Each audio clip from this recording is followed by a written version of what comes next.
نحمده ونصلي على رسوله الكريم اما بعد فاعوذ بالله من الشيطان الرجيم بسم الله الرحمن الرحيم لقد ارسلنا رسلنا بالبينات وانزلنا معهم الكتاب والميزان ليقوم الناس بالقسط وَأَنزَلْنَا الْحَدِيدَ فِيهِ بَأْسٌ شَدِيدٌ وَمَنَافِعُ لِلنَّاسِ وَلِيَعْلَمَ اللَّهُ مَن يَنصُرُهُ وَرُسُلَهُ بِالْغَيْبِ إِنَّ اللَّهَ قَوِيٌّ عَزِيزٌ صدق اللہ العظیم۔ رب اشرح لي صدری ويسر لي امری واحلل عقدۃ من لسانی یفقہوا قولی۔ اللہم ربنا الہمنا رشدنا واعصمنا من شرور انفسنا۔ اللہم ارنا الحق حقا وارزقنا اتباعہ وارنا الباطل باطلا وارزقنا اجتنابہ۔ اللہم وفقنا لما تحب وترضى آمین یا رب العالمین۔ اللہ تعالیٰ کے فضل و کرم سے آج ہم سورہ حدید کی 25ویں آیت کا مطالعہ کر رہے ہیں۔ سورہ حدید کے گزشتہ 7 دروس میں مختلف مواقع پر یہ بات آپ کے سامنے آ چکی ہے کہ اس آیہ مبارکہ کو میں اس عظیم سورت کا نقطہ عروج سمجھتا ہوں۔ میں اپنا یہ تاثر بھی آپ حضرات کے سامنے رکھنا چاہتا ہوں کہ میرے نزدیک یہ قرآن حکیم کی عظیم ترین آیات میں سے ہے، اور اس میں وہی مضمون ایک قاعدہ کلیہ کی حیثیت سے جمع کے صیغے میں بیان ہوا ہے جو قرآن حکیم میں 3 مقامات پر نبی اکرم صلی اللہ علیہ وسلم کے مقصد بعثت کے ضمن میں واحد کے صیغے کے ساتھ آیا ہے۔ میری مراد ہے وہ آیت مبارکہ هو الذی ارسل رسولہ بالہدی ودین الحق لیظہرہ علی الدین کلہ۔ یہ الفاظ قرآن حکیم میں 3 مقامات پر آئے ہیں بلا ایک شوشے کے فرق کے۔ سورہ توبہ میں آئے، سورہ فتح میں آئے اور سورہ صف میں آئے۔ 2 جگہوں پر آیت ختم ہوئی ہے وَلَوْ كَرِهَ الْمُشْرِكُونَ کے الفاظ سے، اور ایک مقام پر وَكَفَى بِاللَّهِ شَهِيدًا۔ تو آخری ٹکڑے میں تو کچھ تھوڑا سا فرق ہے، لیکن جو اصل حصہ ہے، بڑا حصہ ہے سورہ مبارکہ کا، اس میں ایک شوشے کا فرق نہیں ہے۔ اس آیت مبارکہ میں هو الذی ارسل رسولہ، یہ واحد کا صیغہ ہے، وہی ہے اللہ جس نے بھیجا اپنے رسول کو صلی اللہ علیہ وسلم، مراد ہے محمد الرسول اللہ صلی اللہ علیہ وسلم۔ بالہدی و دین الحق، 2 چیزیں دیکھ کر، الہدی اور دین حق۔ کس لیے بھیجا؟ لیظہرہ علی الدین کلہ، تاکہ غالب کریں اسے پورے کے پورے دین پر، پورے نظام زندگی پر، پورے نظام اطاعت پر۔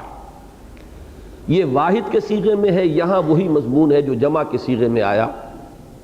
لقد ارسلنا رسلنا بالبینات وانزلنا معهم الكتاب والمیزان لیقوم الناس بالقسط وانزلنا الحدید فیہ بأس شدید ومنافع للناس ولیعلم اللہ من ینصرہ ورسلہ بالغیب ان اللہ قوی عزیز۔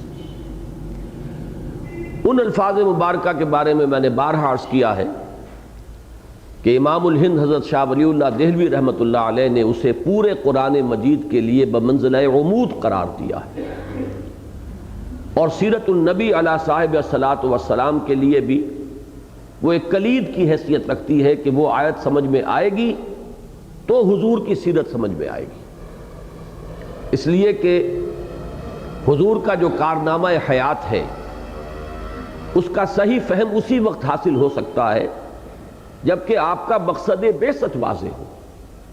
بھیجنے والے نے آپ کو کس مقصد سے بھیجا، جب وہ مقصد سامنے ہوگا تبھی پھر حضور کی جو اچیومنٹ ہے، آپ کا جو کارنامہ ہے، آپ اس مقصد کی کس حد تک آپ نے تکمیل فرمائی اور کس طور سے فرمائی، اور اس کے لیے مختلف مواقع پر آپ نے کیا طریقہ کار اختیار فرمایا، یہ ان ساری باتوں کا فہم جو ہے اس کا انحصار ہے اس پر کہ مقصد بعثت کو سمجھ لیا جائے۔ وہی مضمون ہے جیسا کہ میں نے عرض کیا کہ جو جمع کے صیغے میں اس آیہ مبارکہ میں آ رہا ہے۔ اس اعتبار سے یہ آیت بھی قرآن حکیم کی عظیم ترین آیات میں سے۔ ابھی تک تو میں نے عظیم ترین آیات میں سے ایک کے الفاظ استعمال کیے، ایک اور اعتبار سے میں اپنا یہ تاثر عرض کرنے پر اپنے آپ کو مجبور پاتا ہوں کہ اسلامی انقلاب کے اعتبار سے یہ قرآن حکیم کی جامع ترین اور عظیم ترین آیت ہے، بلکہ پوری دنیا کے انقلابی لٹریچر میں اس سے زیادہ جامع اور گمبھیر الفاظ کا ملنا، جس میں پورا فلسفہ انقلاب جو ہے وہ چند الفاظ کے اندر سمو دیا جائے، یہ ممکن نہیں ہے کہ کہیں اس کی کوئی نظیر مل سکے۔ یہی چند باتیں ہیں کہ جو آج مجھے اس آیت مبارکہ کے ذیل میں آپ کے سامنے واضح کرنی ہے۔ اس سورہ مبارکہ میں جو ربط کلام ہے اسے پھر ذہن میں تازہ کر لیں۔ میں نے آج مغرب کی 2 رکعتوں میں بھی اس کے اول و آخر کو جوڑنے کی کوشش کی تھی۔ شروع کی 6 آیات جیسا کہ میں بارہا عرض کر چکا ہوں، ان کی اہمیت ہے علمی، وہ معرفت خداوندی کا ایک اہم خزانہ ہے۔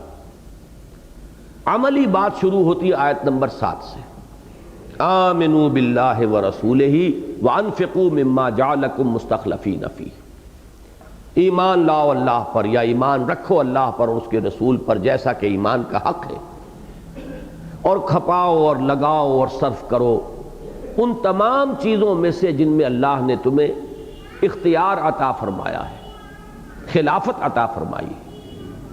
اس کے بعد 2 آیتیں آئیں، ان دونوں چیزوں میں ذرا جھنجھوڑنے کا انداز بھی، وَمَا لَكُمْ لَا تُؤْمِنُونَ بِاللَّهِ، تمہیں کیا ہو گیا، کیوں نہیں اللہ پر اپنا ایمان پختہ رکھتے؟ اور اس کے بعد اگر کسی کو واقعتاً اس جھنجھوڑنے کے نتیجے میں احساس ہو جائے کہ کمی ہے، اس کی تلافی کی کوشش کرنی چاہیے، تو رہنمائی فرما دی کہ ایمان کا منبع اور سرچشمہ کون سا ہے، یہ ایمان کے جن سے گرا مایا کہاں سے ملے گی؟ هو الذی ينزل على عبده آیات بینات لیخرجکم من الظلمات الی النور، وہی ہے اللہ جو اپنے بندے پر نازل فرما رہا ہے یہ روشن آیات تاکہ وہ نکالے ان آیات کے ذریعے سے اللہ کے بندوں کو اندھیروں سے روشنی کی طرف۔ یہ 2 آیتوں کے اندر ایمان کی بات آئی۔ اس کے بعد وَمَا لَكُمْ أَلَّا تُنْفِقُوا فِي سَبِيلِ اللَّهِ، اب یہاں انفاق جو ہے اس کی بند کلی کھلنی شروع ہوئی، اور تمہیں کیا ہو گیا، کیوں اللہ کی راہ میں خرچ نہیں کرتے؟ پہلا اضافہ ہوا اللہ کی راہ میں خرچ کرنا مطلوب ہے، اور دوسرا اضافہ ہوا آگے چل کر کہ ایک تو انفاق کا عام مفہوم ہے کہ جو اکثر و بیشتر ذہن میں فوراً آ جاتا ہے انفاق مال خرچ کرنا، لیکن اصل میں اس میں بذل نفس بھی شامل ہے، بذل جہد، بذل نفس، اپنی جسمانی توانائیاں، قوتیں، صلاحیتیں، اپنے اوقات، یہاں تک کہ نقد جان لے کر میدان جنگ میں حاضر ہو جانا، یہ سب بھی انفاق ہے۔ ہم کہہ سکتے ہیں انفاق مال اور انفاق جان، یہ اصطلاح میں عرض کر چکا ہوں در حقیقت متوازی ہے جہاد بالمال اور جہاد بالنفس۔ جہاد کرو مال کے ذریعے اور جان کے ذریعے، خرچ کرو جان اور مال اللہ کی راہ میں، تو کوئی فرق نہیں ہے انفاق کے لفظ میں اور جہاد کے لفظ میں۔ چنانچہ اس آیہ مبارکہ میں بات کھل گئی کہ لا یستوی منکم من انفق من قبل الفتح وقاتل اولئک اعظم درجۃ من الذین انفقوا من بعد وقاتلوا وکلا وعد اللہ الحسنی، تم میں سے جن لوگوں نے فتح سے قبل انفاق کیا اور جنگ کی، اب یہ بذل نفس کی جو بلند ترین منزل ہے قتال، جنگ، جان کا رزق لے کر میدان جنگ میں حاضر ہو جانا، یہ بذل نفس کی آخری شکل ہے۔ تو معلوم یہ ہوا کہ انفاق میں یہ دونوں پہلو مراد ہیں۔ اب میں اس سے آگے جو چل رہا ہوں، پوری سورہ مبارکہ کے مضامین کا تجزیہ اس وقت پیش نظر نہیں ہے، یہیں سے یہ بات سمجھیے کہ یہ انفاق مال اور بذل نفس کس مقصد کے لیے درکار ہے۔ آخر کوئی ہدف ہوگا، یا یوں کہیے کہ فی سبیل اللہ، اللہ کی راہ میں مال خرچ کرنا، اللہ کی راہ میں جان کھپانا، اللہ کی راہ میں جنگ کرنا، آخر اس کا اصل مقصد کیا ہے، اس کا ہدف کیا ہے، اس کا مقصود کیا ہے، اس کا مطلوب کیا ہے؟ ایک مقصد اور ایک مطلب اور ایک مقصود تو ہے اللہ کی رضا حاصل کرنا۔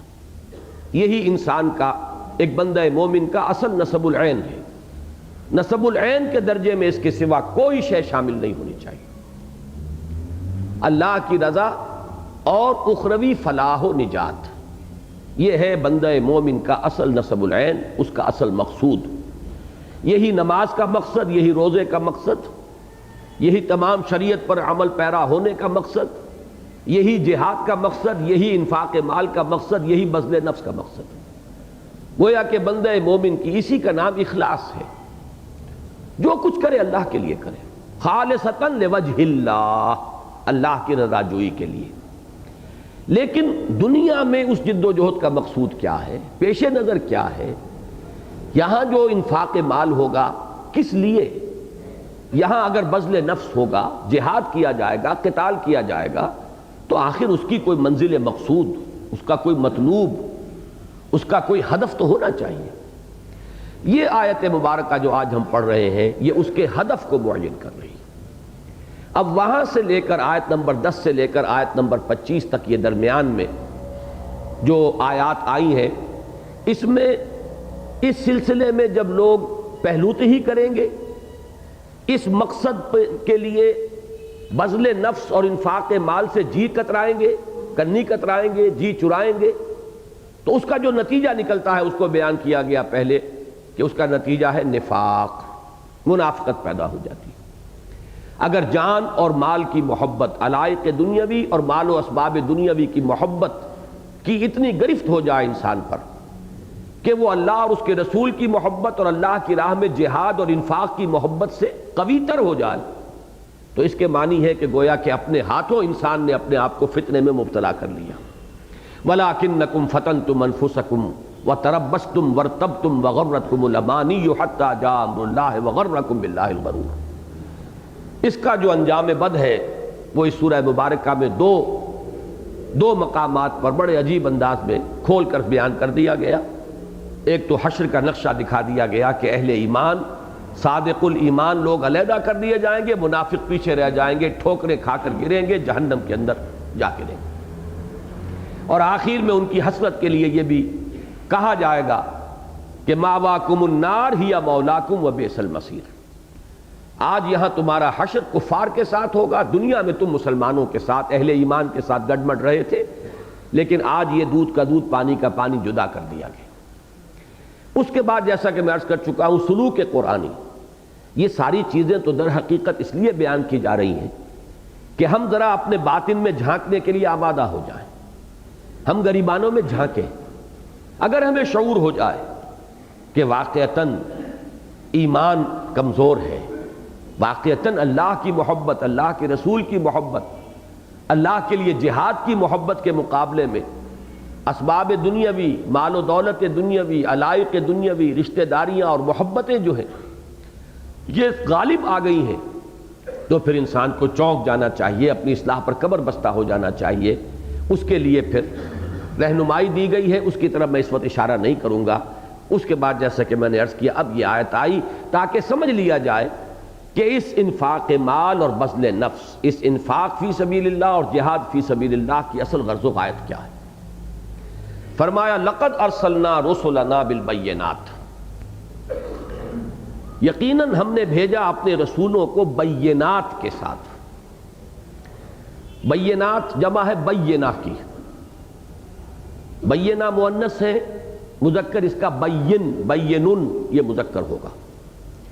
معنی ہے ایک ایسی شے جو بالکل واضح ہو، روشن ہو، از خود واضح ہو، کسی اضافی دلیل کی حاجت نہ ہو اس کی وضاحت کے لیے، وہ شے بین ہوتی ہے۔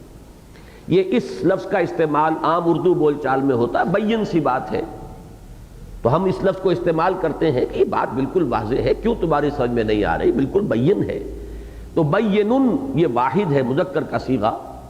اور گرامر میں یہ کیا ہے اصل میں اس کی لفظ کی اصل حقیقت کو سمجھنے کے لیے ضروری ہے، یہ در حقیقت فعیل کے وزن پر صفت مشبہ بین، دو یہ جمع ہو گئی، تشدید آ گئی بین، اور یہیں سے لفظ آپ کو معلوم ہے بنے ہیں تبیین، کسی شے کو واضح کرنا۔ قرآن مجید میں بارہا یہ لفظ آیا ہے۔ تو بین وہ شے ہے جو از خود روشن ہو، بینہ اسی کا مؤنث، بینات جمع ہے۔ سب سے زیادہ 52 مرتبہ یہ لفظ آیا ہے بینات قرآن مجید میں، اکثر و بیشتر آیات قرآنیہ کے لیے آیا ہے، آیات بینات۔ چنانچہ ابھی میں نے جو آیت پڑھ کر آپ کو سنائی اس میں بھی یہ لفظ آیا، هو الذی ينزل على عبده آیات بینات، وہی ہے اللہ جو نازل فرما رہا ہے اپنے بندے پر صلی اللہ علیہ وسلم آیات بینات، روشن آیات۔ لیکن اس بینہ کا ایک دوسرا مفہوم خاص طور پر اس آیت مبارکہ میں اکثر مفسرین نے جو سمجھا ہے، اس سے مراد لیے گئے معجزات، رسولوں کی رسالت کے ثبوت کے لیے اللہ تعالیٰ کی طرف سے جو خرق عادت چیزیں ظاہر کی گئیں، جو معجزات انہیں عطا کیے گئے۔ معجز کہتے ہیں عاجز کر دینے والی شے۔ معجزہ ایک ایسی نشانی جو اللہ تعالیٰ کی طرف سے کسی رسول کی صداقت کو ظاہر کرنے کے لیے اس طور سے سامنے آ جائے کہ انکار کرنے والے عاجز آ جائیں، انکار کرنے والوں کو اب انکار کرنا بند نہ پڑے، وہ معجزہ ہے۔ اور معجزہ کے بارے میں یہ بات میں بارہا عرض کر چکا ہوں کہ اس میں ایک چیلنج کا مفہوم ہمیشہ ہوتا ہے، دعوے کے ساتھ رسول آتا ہے، دعوے رسالت کے ساتھ، اور وہ دعوے کے ساتھ پیش کرتا ہے کہ میری رسالت کا یہ ثبوت ہے۔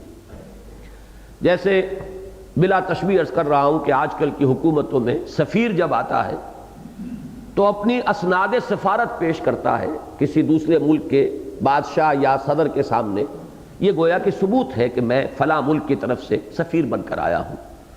تو رسول جو اللہ کا نمائندہ بن کر آتا تھا اس لیے کہہ رہا ہوں کہ اب یہ سلسلہ ختم ہو چکا تھا قیام قیامت۔ ویسے یہ کہ عام بول چال میں ہم کہہ دیتے ہیں، ہے کا لفظ استعمال کر لیتے ہیں، لیکن اس میں بھی مغالطے کا امکان ہے، بچنا چاہیے۔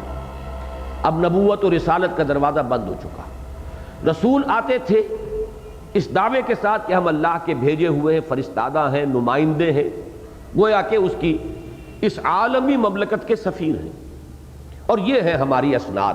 وہ اسناد جو ہے وہ معجزات ہیں۔ لقد ارسلنا رسلنا بالبینات، میں جب اس کا تقابل کروں گا، جب واحد کے صیغے میں یہ مضمون آیا ہے حضور صلی اللہ علیہ وسلم کے لیے، تو وہاں 3 کی بجائے 2 لفظ آئے ہیں۔ یہاں بینات، پھر کتاب، پھر میزان، 3 چیزیں آئیں۔ لقد ارسلنا رسلنا بالبینات وانزلنا معهم الکتاب والمیزان، اور ہم نے ان کے ساتھ نازل فرمائی کتاب بھی اور میزان بھی۔ گویا کہ جب یہ جمع کے صیغے میں قاعدہ کلیہ کی حیثیت سے مضمون آ رہا ہے تو 3 چیزیں علیحدہ کی گئیں، معجزات، کتاب اور میزان۔ مثلا حضرت موسیٰ علیہ السلام کو ید بیضا، عصائے موسیٰ، 2 اہم معجزات دے کر بھیجا گیا۔ پھر انہیں کتاب دی گئی جس کا نام تورات ہے، پھر انہیں بھی دین دیا گیا، نظام دیا گیا۔ تو یہ 3 چیزیں بن جاتی ہیں۔ نبی اکرم صلی اللہ علیہ وسلم کے معاملے میں یہ 3 چیزیں 2 میں ریڈیوس ہو گئیں، اس لیے کہ حضور کا سب سے بڑا معجزہ بھی یہی قرآن حکیم ہے۔ لہذا بالہدا و دین الحق، حضور کے ساتھ 2 چیزوں کا ذکر آیا کہ اللہ نے بھیجا اپنے رسول صلی اللہ علیہ وسلم کو 2 چیزیں دے کر، الہدا قرآن حکیم جو ان کا سب سے بڑا معجزہ بھی ہے اور اللہ کی آخری کتاب بھی ہے، نوع انسان را پیام آخری حامل او رحمت للعالمین۔ اور میزان کی جگہ لفظ آیا دین حق۔ اب یہاں پہ ذرا سمجھ لیجئے، کتاب در حقیقت لفظ شریعت کے لیے آتا ہے، قانون خداوندی۔ جب وہ عالمی حکومت جو ہے کائناتی حکومت اللہ کی، وہ فرما روا ہے اس پوری کائنات کا، الملک، وہ بادشاہ ہے، بادشاہ حقیقی ہے، تو اس نے قانون بھی دیا ہے، اس نے حلال اور حرام کے احکام بھی دیے ہیں، اس نے حقوق معین کیے ہیں، اور دوسری طرف اس قانون کے نفاذ کے لیے ایک نظام عطا فرمایا ہے جس طریقے سے کہ میزان میں تلتی ہیں چیزیں، اسی طریقے سے اس نظام کے اندر تلیں گی جو چیزیں بھی جس کو ملنی ہیں، کس کا کیا حق ہے، کس سے کیا وصول کیا جانا ہے اور کس کو کیا دیا جانا ہے۔ یہ پورا نظام یہ ہے در حقیقت والمیزان، اور وہ میزان کے جو اللہ تعالیٰ نے نازل فرمائی۔ اس لفظ کے بارے میں پہلے تو لفظ کتاب کے بارے میں سمجھ لیں۔ 4 جگہ قرآن مجید میں حضور صلی اللہ علیہ وسلم کے تذکرے میں بھی یہ الفاظ آتے ہیں، یتلو علیہم آیاتہ ویزکیہم ویعلمہم الکتاب والحکمہ۔ اب یہاں ظاہر بات ہے، آیات، تلاوت آیات سے مراد بھی قرآن ہے، قرآن پڑھ کر سنانا، اور تعلیم کتاب سے مراد بھی قرآن ہے۔ یہ 2 چیزیں تو بالکل ظاہر و باہر ہے کہ یہ الفاظ قرآن ہی کے لیے آئے، یتلو علیہم آیاتہ۔ نمبر 2 یزکیہم، اس کے بارے میں ایک اشتباہ ہو سکتا ہے کہ شاید یہ خارج از قرآن کوئی شے ہے، لیکن پھر تیسری چیز وَيُعَلِّمُهُمُ الْكِتَابَ، اس میں کوئی شک و شبہ نہیں ہو سکتا، اس کتاب سے مراد قرآن ہے۔ والحکمہ، چوتھی چیز ہے، اس کے بارے میں اشتباہ کی گنجائش ہے کہ شاید یہ کوئی شے خارج از قرآن ہے، قرآن کے علاوہ کوئی شے ہے، لیکن کم سے کم 2 چیزیں میں عرض کر چکا ہوں کہ آیات اور کتاب، ان کا مصداق تو قرآن کے سوا کوئی نہیں۔ اور واقعہ یہ ہے کہ ذرا گہرائی میں اتر کر غور کیا جائے۔ میرا ایک چھوٹا سا مضمون اس پر موجود ہے، مقصد بعثت نبوی صلی اللہ علیہ وسلم پر جو میرا کتابچہ ہے، اس میں میں نے اس آیت مبارکہ میں جو 4 اصطلاحات آئی ہیں اس پر گفتگو کی ہے۔ حکمت بھی قرآن ہی کا ایک حصہ ہے۔ ذالک مما اوحی الیک ربک من الحکمہ۔ عام طور پر جو یہ خیال ہے کہ حکمت سے مراد ہے سنت یا حدیث، تو میں اس کی نفی نہیں کر رہا، لیکن در حقیقت سنت میں یا حدیث میں قرآن مجید کے ہر حصے کی تشریح موجود ہے۔ کتاب سے مراد ہے قرآن کی شریعت، حلال اور حرام کے احکام، فرائض و واجبات، اوامر و نواہی، یہ کتاب ہے۔ کتب علیکم، تم پر لکھ دیا گیا، تم پر لازم کر دیا گیا، تم پر فرض کر دیا گیا۔ آیات سے مراد ہے وہ دلائل اور براہین جن سے کہ اللہ کی ہستی کا اس بات ہوتا ہے، اللہ کی توحید کا اس بات ہوتا ہے، معاد کا اس بات ہوتا ہے، جزا و سزا کا اس بات ہوتا ہے۔ تو در حقیقت حکمت بھی قرآن ہی کا جز ہے، اور تزکیہ بھی قرآن ہی کے اندر موجود ہے۔ قد جاءتکم موعظۃ من ربکم وشفاء لما فی الصدور، شفاء لما فی الصدور بھی یہی قرآن ہے۔ تو معلوم یہ ہوا کہ 4 چیزیں اس قرآن کے اندر موجود ہیں۔ قرآن کے 4 پہلوؤں کو ظاہر کرنے کے لیے 4 الفاظ آ گئے، آیات، کتاب، تزکیہ، حکمت۔ اسی طریقے سے یہاں سمجھیے کہ یہاں لفظ کتاب سے مراد ہے شریعت، قانون، حلال اور حرام کے تفاصیل، اور میزان، میزان کسے کہتے ہیں؟ مفعال کے وزن پر وزن سے یہ اس میں آلہ ہے، تولنے کا آلہ جس سے وزن کیا جائے۔ اب اس لفظ کا بڑی تفصیل کے ساتھ اس پر میں گفتگو کر چکا ہوں سورہ رحمان کی کے درس کے ضمن میں، اس لیے کہ یہ مدنی سورت ہے، سورہ حدید۔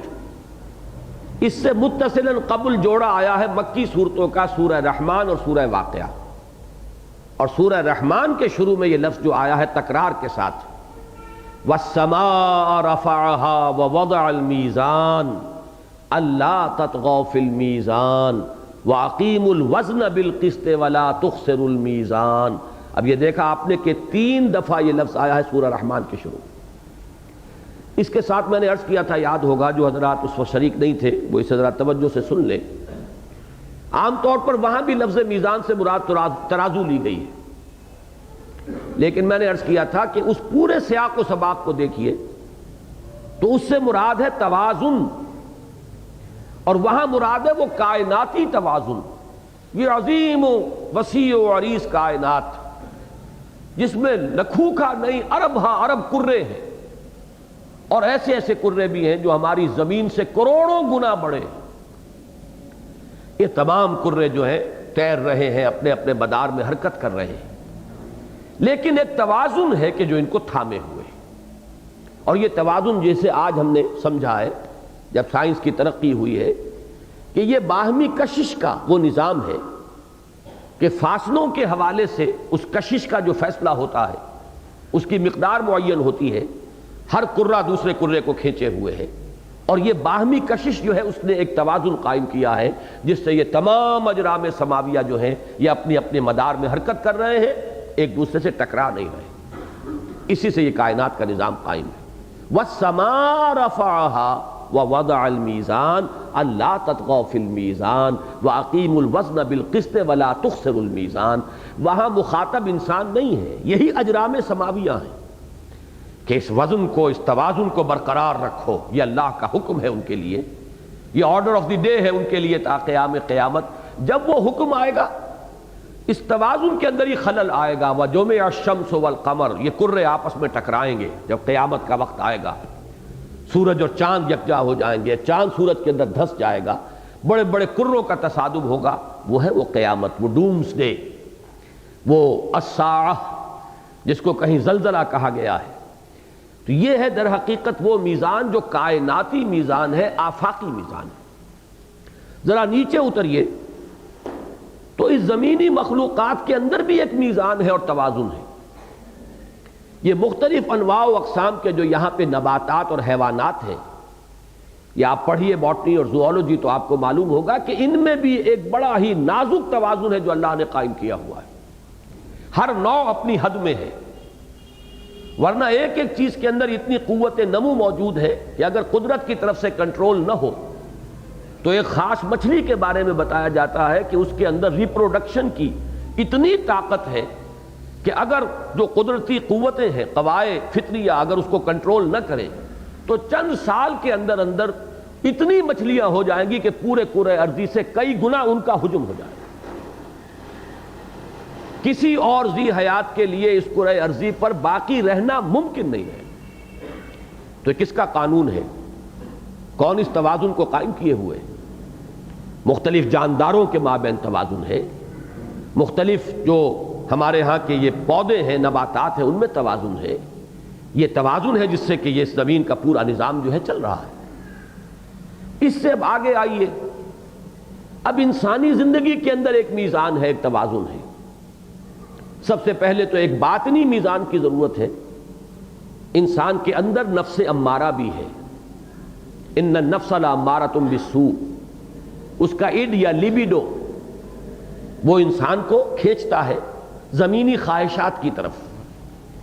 اسی میں روح ملکوتی بھی ہے، وَنَفَخْتُ فِيهِ مِن رُوحِي، اس روح کا منبع جو ہے وہ تو ذات باری تعالیٰ ہے، وہ خاکی نہیں ہے، نوری الاصل ہے۔ اب ان کے درمیان توازن، عدم توازن ہی سے انسان کا پورا اخلاقی معاملہ اس کا درہم برہم ہو کر رہ جاتا ہے۔ ایک طرف اسے اس کا نفس امارہ کھینچ رہا ہے، ایک طرف اس کی روح ملکوتی کھینچ رہی ہے۔ اکثر و بیشتر تو یہ ہوتا ہے کہ وہ نفس امارہ ہی کا ہو کر رہ جاتا ہے، روح جو ہے وہ سسک سسک کر دم توڑ دیتی ہے۔ اسی لیے قرآن مجید ایسے لوگوں کے کہتا ہے اموات غیر احیاء، یہ مردہ ہیں، زندہ نہیں ہیں۔ انک لا تسمع الموتیٰ، اے نبی آپ ان مردوں کو نہیں سنا سکتے۔ یہ ابو جہل آپ کو زندہ نظر آ رہا ہے، چلتا پھرتا نظر آ رہا ہے، اس کی بڑی بڑی آنکھیں ہیں، یہ ابو لہب ہے، بڑا دبکتا ہوا رنگ ہے اس کا، بڑا ہی سرخ و سفید رنگت والا، بڑی بڑی آنکھیں، لیکن یہ مردہ ہیں، یہ چلتے پھرتے مقبرے ہیں، ان کی روحیں کبھی کی ختم ہو چکی، وہ مدفن بن چکے ہیں، ان کے یہ جو حیوانی وجود ہے ان کی روحیں ان میں دفن ہو چکی۔ اکثر و بیشتر تو یہی ہوتا۔ لیکن ایک مثال اور بھی ہے، کبھی ایسا بھی ہوتا ہے کہ روح ملکوتی انسان کو کھینچتی ہے اور اس انتہا کی طرف لے جاتی ہے کہ وہ رہبانیت کے راستے پر چل پڑتا ہے۔ یہ بھی تو اسی عدم توازن ہی کی ایک شکل ہے۔ چنانچہ اس سورہ مبارکہ میں جو حصہ ہم پڑھ چکے ہیں اس میں علماء یہود کی مثال دی گئی کہ جو اس نفس امارہ کے ہو کر رہ گئے، فیصلہ کن طور پر اسی کی طرف ان کا جھکاؤ ہو گیا، دنیا کی محبت ہی ان کے دلوں پر قابض ہو کر رہ گئی، جس کی وجہ سے فرمایا قست قلوبہم، ان کے دل سخت ہو گئے۔ لیکن اس کے آخری رکوع میں سے سورہ مبارکہ کے وہ دوسرا عدم توازن بھی آئے گا کہ حضرت مسیح علیہ السلام کے جو پیروکار تھے انہوں نے رہبانیت ایجاد کر لی، وَرَهْبَانِيَّةً ابْتَدَعُوهَا مَا كَتَبْنَاهَا عَلَيْهِمْ إِلَّا ابْتِغَاءَ رِضْوَانِ اللَّهِ فَمَا رَعَوْهَا حَقَّ رِعَایَتِهَا۔ تو عدم توازن کی یہ دونوں شکلیں ہیں۔ ایک شکل یہ ہے کہ انسان نفس امارہ اور دنیا ہی کا ہو کر رہ جائے، اور ایک عدم توازن یہ ہے کہ انسان اس روح ملکوتی کی طرف اتنا جھکاؤ کر لے کہ دنیا سے قطع تعلق کر لے۔ اس میں جو توازن ہے وہ توازن نظر آئے گا اسوہ محمدی میں صلی اللہ علیہ وسلم۔ لقد کان لکم فی رسول اللہ اسوۃ حسنہ، کہ دنیا میں رہو لیکن دنیا کے ہو کر نہ رہ جاؤ، دنیا میں رہو دنیا کے ہو کر نہ رہ جاؤ، بازار سے گزرا ہوں خریدار نہیں ہوں، رہو یہاں مجدھار میں رہو، درمیان قار دریا تختہ بندم کر دئی، بعض بھی گوئی کہ دامن تر مکن ہوشیار باش، پھر اللہ کے بندے بنو۔ اب یہ تو ایک ہے انسان کا داخلی توازن، اس سے آگے بڑھیے، ایک توازن اب انسان کا ہے حقوق اللہ اور حقوق العباد کے مابین۔ یہ توازن بہت مشکل ہے، بڑا کٹھن ہے، اس میں بھی آپ دیکھیں گے کہ عدم توازن یا اس انتہا پر یا اس انتہا پر۔ اس میں اب سب سے زیادہ پیچیدگی جب آتی ہے وہ ہے معاملات انسانی، تمدنی معاملات، سیاسی معاملات، معاشرتی معاملات، معاشی معاملات، اس میں عدم توازن۔ یہ ہے نوع انسانی کا سب سے پیچیدہ، سب سے مشکل، اور واقعہ یہ ہے کہ انسان کی اپنی سطح پر لا ینحل عقدہ ہے، انسان حل کر ہی نہیں سکتا۔ یہ انسان کی اپنی سطح کے اعتبار سے غور کیا جائے تو لا ینحل ہے۔ اس توازن کے لیے اللہ نے شریعت نازل فرمائی ہے، حقوق کا تعین فرمایا ہے، مرد اور عورت کے درمیان کیا توازن ہونا چاہیے طے کر دیا ہے، شوہر کے حقوق و فرائض کیا ہیں، بیوی کے حقوق و فرائض کیا ہیں طے کر دیے، والدین کے حقوق و فرائض کیا ہیں، اولاد کے حقوق و فرائض کیا ہیں معین ہو گئے۔ اگر کسی کے پاس کسی ملک کی انتظامی سربراہی ہے، میں لفظ حاکم یا حکومت استعمال نہیں کر رہا، تو وہ سربراہ صاحب امر، اس کے کیا حقوق اور فرائض ہیں، اور جو مامورین ہیں ان کے کیا حقوق اور فرائض ہیں۔ جو معاملات ہیں معاشی لین دین کے، ان میں عدل اور اعتدال اور توازن کی راہ کون سی ہے، دولت کی تقسیم کا منصفانہ نظام کون سا ہے، کس سے یہاں عدل اور توازن رہے گا۔ یہ ہے در حقیقت وہ میزان جو اللہ تعالی عطا فرماتا رہا ہے وقتاً فوقتاً۔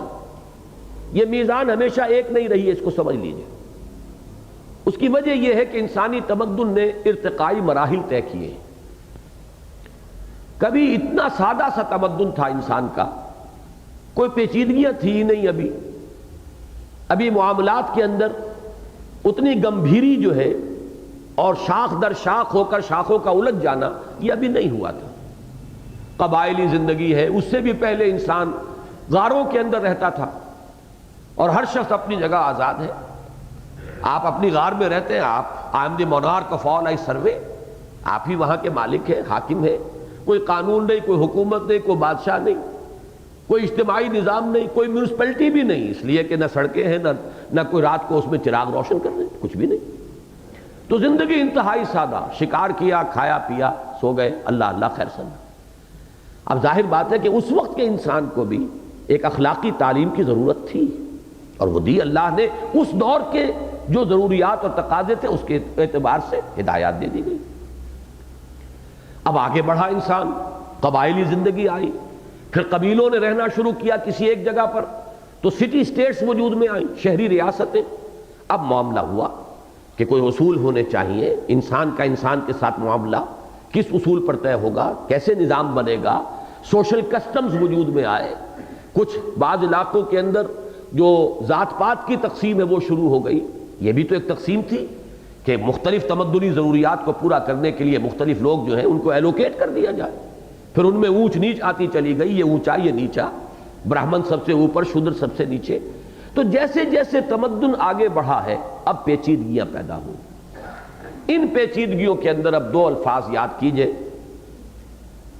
جبر اور ظلم، یہ شروع ہوا۔ طاقتور نے کمزور کو دبانا شروع کیا، جس کے ہاتھ میں طاقت آئی اس نے کمزور کا استحصال کرنا شروع کیا۔ استحصال کا لفظ بہت عام ہے، لیکن باب استفعال ہی سے دوسرا لفظ بھی ذہن میں رکھیے، استبداد۔ استبداد، استحصال، جبر اور ظلم۔ یا تو ہوگا سیاسی سطح پر انسان کا حاکم بن کر بیٹھ گیا، یہ بادشاہ ہے، اس کے یہ منصبدار ہیں، یہ 30,000 منصبدار، یہ 20,000 منصبدار، یہ لارڈز ہیں، یہ بیرنز ہیں، اب یہ اپنے علاقے کے مالک ہیں، کل انسان جو اس علاقے میں بستے ہیں ان کی رعیت ہیں، چاہے وہ کھیت میں کام کر رہے ہیں، چاہے کرگھے پر بیٹھ کر وہ کوئی کپڑا بن رہے ہوں، یہ سب ان کی رعیت ہے، ان سے ٹیکس وصول کیے جائیں گے، ان کے گاڑھے پسینے کی کمائی میں سے بالجبر وصول کیا جائے گا، پھر جو کچھ ان سے ملا اس سے ایوان سجیں گے، محل بنیں گے، ٹھاٹ باٹ ہوں گے، فوجیں ہوں گی، اور پھر اس کے بعد اسی کے حوالے سے انسان کے اندر جو ہے جبر اور ظلم، اس کا ایک پورا نظام قائم ہو جائے۔ یہ جبر اور ظلم اور استبداد اور استحصال کے کیا معنی؟ بالجبر وصول کرنا۔ ایک وہ ہے کہ مالی معاملہ ہے جس کو قرآن مجید میں سورہ نساء میں کہا گیا ہے تجارتاً عن تراض بینکم، ایک لین دین ہے، اس کے بغیر تو دنیا میں گزارا چل ہی نہیں سکتا، لیکن عن تراض بینکم، باہمی رضامندی سے لین دین۔ ایک کسان ہے، وہ کھیت میں کام کر رہا ہے، اس نے محنت کی ہے، اس نے غلہ جو ہے پیدا کیا ہے۔ ایک ہے جلاہا ہے، وہ کرگھے پہ بیٹھا ہوا ہے، محنت کر رہا ہے، پہلے اس نے سوت کاتا ہے، پھر اس نے بنا ہے، کپڑا بنایا ہے، اب وہ مبادلہ کر رہے ہیں۔ یہ اجناس کا تبادلہ ہوتا تھا، یہ سمپلسٹ فارم تھی تجارت کی۔ لیکن یہ کہ ایچ جی ویلز نے بڑا پیارا مقالہ لکھا ہے concise history of the world میں، رومن امپائر کے زمانے تک کرنسی کا وجود نہیں تھا دنیا میں، سارا مبادلہ جو ہوتا تھا وہ اشیاء کا اشیاء سے ہوتا تھا۔ جب اشیاء کا اشیاء سے مبادلہ ہوگا تو اب ارتکاز دولت کا کوئی سوال نہیں۔ آپ گندم کہاں جمع کر سکیں گے؟ 2,000-4,000 من گندم رکھ سکیں گے کہیں؟ آپ کو بیچنی ہے، اور وہ کپڑے والا جو ہے کتنا کپڑا اپنے پاس سٹاک کر لے گا۔ لیکن رومن امپائر سے شروع ہوا، اور ایچ جی ویلز نے بڑے پیارا لکھے الفاظ وہاں کہ انسان کو معلوم نہیں تھا کہ کتنی بڑی لعنت کا توق اس نے اپنے گلے میں ڈال لیا ہے، جبکہ اس نے سونے چاندی کو اب ایک بنایا کہ یہ کرنسی ہے۔ سونے کا اتنا سا ٹکڑا مساوی ہے اتنے من گندم کے، سونے کا یہ ٹکڑا مساوی ہے اتنے 100 گز کپڑے کے، سونا رکھا جا سکتا ہے۔ اب ارتکاز دولت شروع ہوئی، اب اس کے اندر مارکیٹ کے اوپر کنٹرول کرنے کی اور اس میں اپ اینڈ ڈاؤن کرنے کی صلاحیت پیدا ہو گئی۔ یہ ہے اصل میں کہ جس سے پیچیدگی در پیچیدگی پیدا ہو رہی ہے انسانی معاملات کے اندر۔ ان معاملات میں توازن، ان معاملات میں حقوق کا تعین، ان معاملات میں اعتدال اور انصاف اور عدل اور قسط قائم کرنا، میں پھر عرض کر رہا ہوں کہ انسان کے بس کا روگ نہیں ہے۔ اس کی وجہ کیا ہے؟ اس کو بھی عقلی طور پر سمجھ لیجئے۔ انسان لازماً یا مرد ہے یا عورت۔ مرد عورت کی نفسیات کے تحت نہیں سوچ سکتا کہ اس کی نفسیات کیا ہے، عورت مرد کی نفسیات کا اندازہ نہیں کر سکتی کہ اس کی نفسیات کیا ہے۔ عورت سوچے گی اپنی نفسیات کے حوالے سے سوچے گی، مرد سوچے گا اپنی نفسیات کے حوالے سے سوچے گا، نقطہ عدل کہاں سے آئے گا؟ اسی طریقے سے حاکم اپنی مصلحتوں پر نگاہ رکھتا ہے، اور حاکم کو کوئی چانکیہ یا کوئی اور جو ہے جو کتاب لکھ کر دے گا، یا پرنس نامی کتاب لکھی جائے گی کسی حاکم کو پیش کرنے کے لیے، تو اس میں تو حاکموں کی مصلحتیں سامنے رکھی جائیں گی، اس میں عوام کی مصلحتیں سامنے نہیں رکھی جائیں گی۔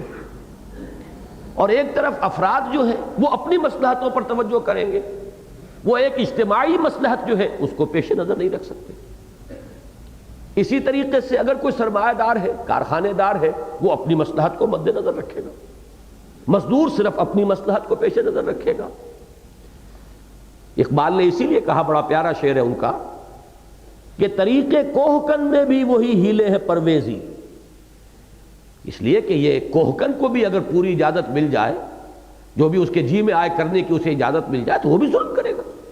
اور ہمارے ہاں ہوتا ہے یہ چھوٹے زمیندار بیچارے جنہیں کچھ الاٹ ہو گئے تھے، مہاجرین کو کچھ رقبے، وہ جس طرح اپنے کاشتکاروں کے رحم و کرم پر ہو گئے تھے، یہ سب کو معلوم ہے۔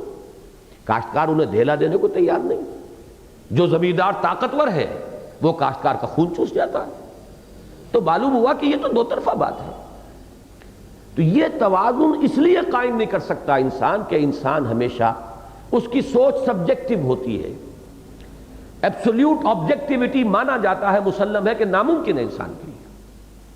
لہذا وہ نظام عدل اللہ نے دیا، ہر دور کی تمدن کی سطح کے مطابق وہ دیتا رہا. اسی کا نام شریعت ہے، اور شریعتیں بدلتی رہیں. اسی لیے لِكُلٍّ مِّنْهُمْ شِرْعَةً وَمِنْهَاجًا، شریعت کے اندر تغیر و تبدل ہوتا رہا تا کہ وہ میزان محمد الرسول اللہ پر دین حق کی شکل میں مکمل ہو گئی. اليوم اکملت لکم دینکم واتممت علیکم نعمتی ورضیت لکم الاسلام دینا. تمدن اس سطح تک پہنچ چکا تھا کہ اب انسان کو ایک ابدی ہدایت نامہ، ایک ابدی نظام عدل، نظام قسط یہ دے کر فارغ کیا جا سکتا تھا. اور ساتھ ہی دوسرا پہلو وہ بھی ہے، یہ میں نے چیزیں کسی قدر تفصیل میں لکھی ہیں. نبی اکرم صلی اللہ علیہ وسلم کا مقصد بعثت نامی میرا کتابچہ جو ہے، اس میں نے ان چیزوں پر بحث کی ہے کہ انسانی شعور بھی اتنی ترقی کر چکا تھا کہ اب اس پر یہ اعتماد کیا ہے اللہ نے کہ تمہیں ہم نے یہ اصولی ہدایت نامہ قرآن کی شکل میں دے کر اور اس کا ایک تفصیلی عملی نمونہ سنت محمدی کی صورت میں دے کر، اسوہ محمدی کی شکل میں دے کر علی صاحب الصلاۃ والسلام، اب ہم نے تمہیں آزاد چھوڑ دیا. آگے اب شعور اجتہادی کے مطابق اپنا راستہ دیکھو، آگے بڑھو. اجتہادی صلاحیت، مولانا تقی امینی ہندوستان کے ایک بڑے عالم ہیں، بڑے مصنف ہیں، انہوں نے کہا کہ ختم نبوت کے ساتھ شعور نبوت اپنے تکمیل کو پہنچ گیا. اب حضور کے بعد یہ شعور اجتہادی کا دور ہے. جیسے کہ مولانا روم نے کہا ہے، بڑا پیارا شعر ہے ان کا کہ این قدر گفتیم باقی فکر کن. اب ہم نے یہ سب کچھ تمہیں دے دیا، کتاب دے دی، سنت رسول دے دی، اب آگے فکر کرو، سوچو، غور کرو، اور جو بھی نئی صورتیں پیدا ہو جائیں تمدن کی، اس کے اندر اپنے عقل کی صلاحیتوں کو، اپنی فکری صلاحیتوں کو بروئے کار لا کر راستہ تلاش کرو.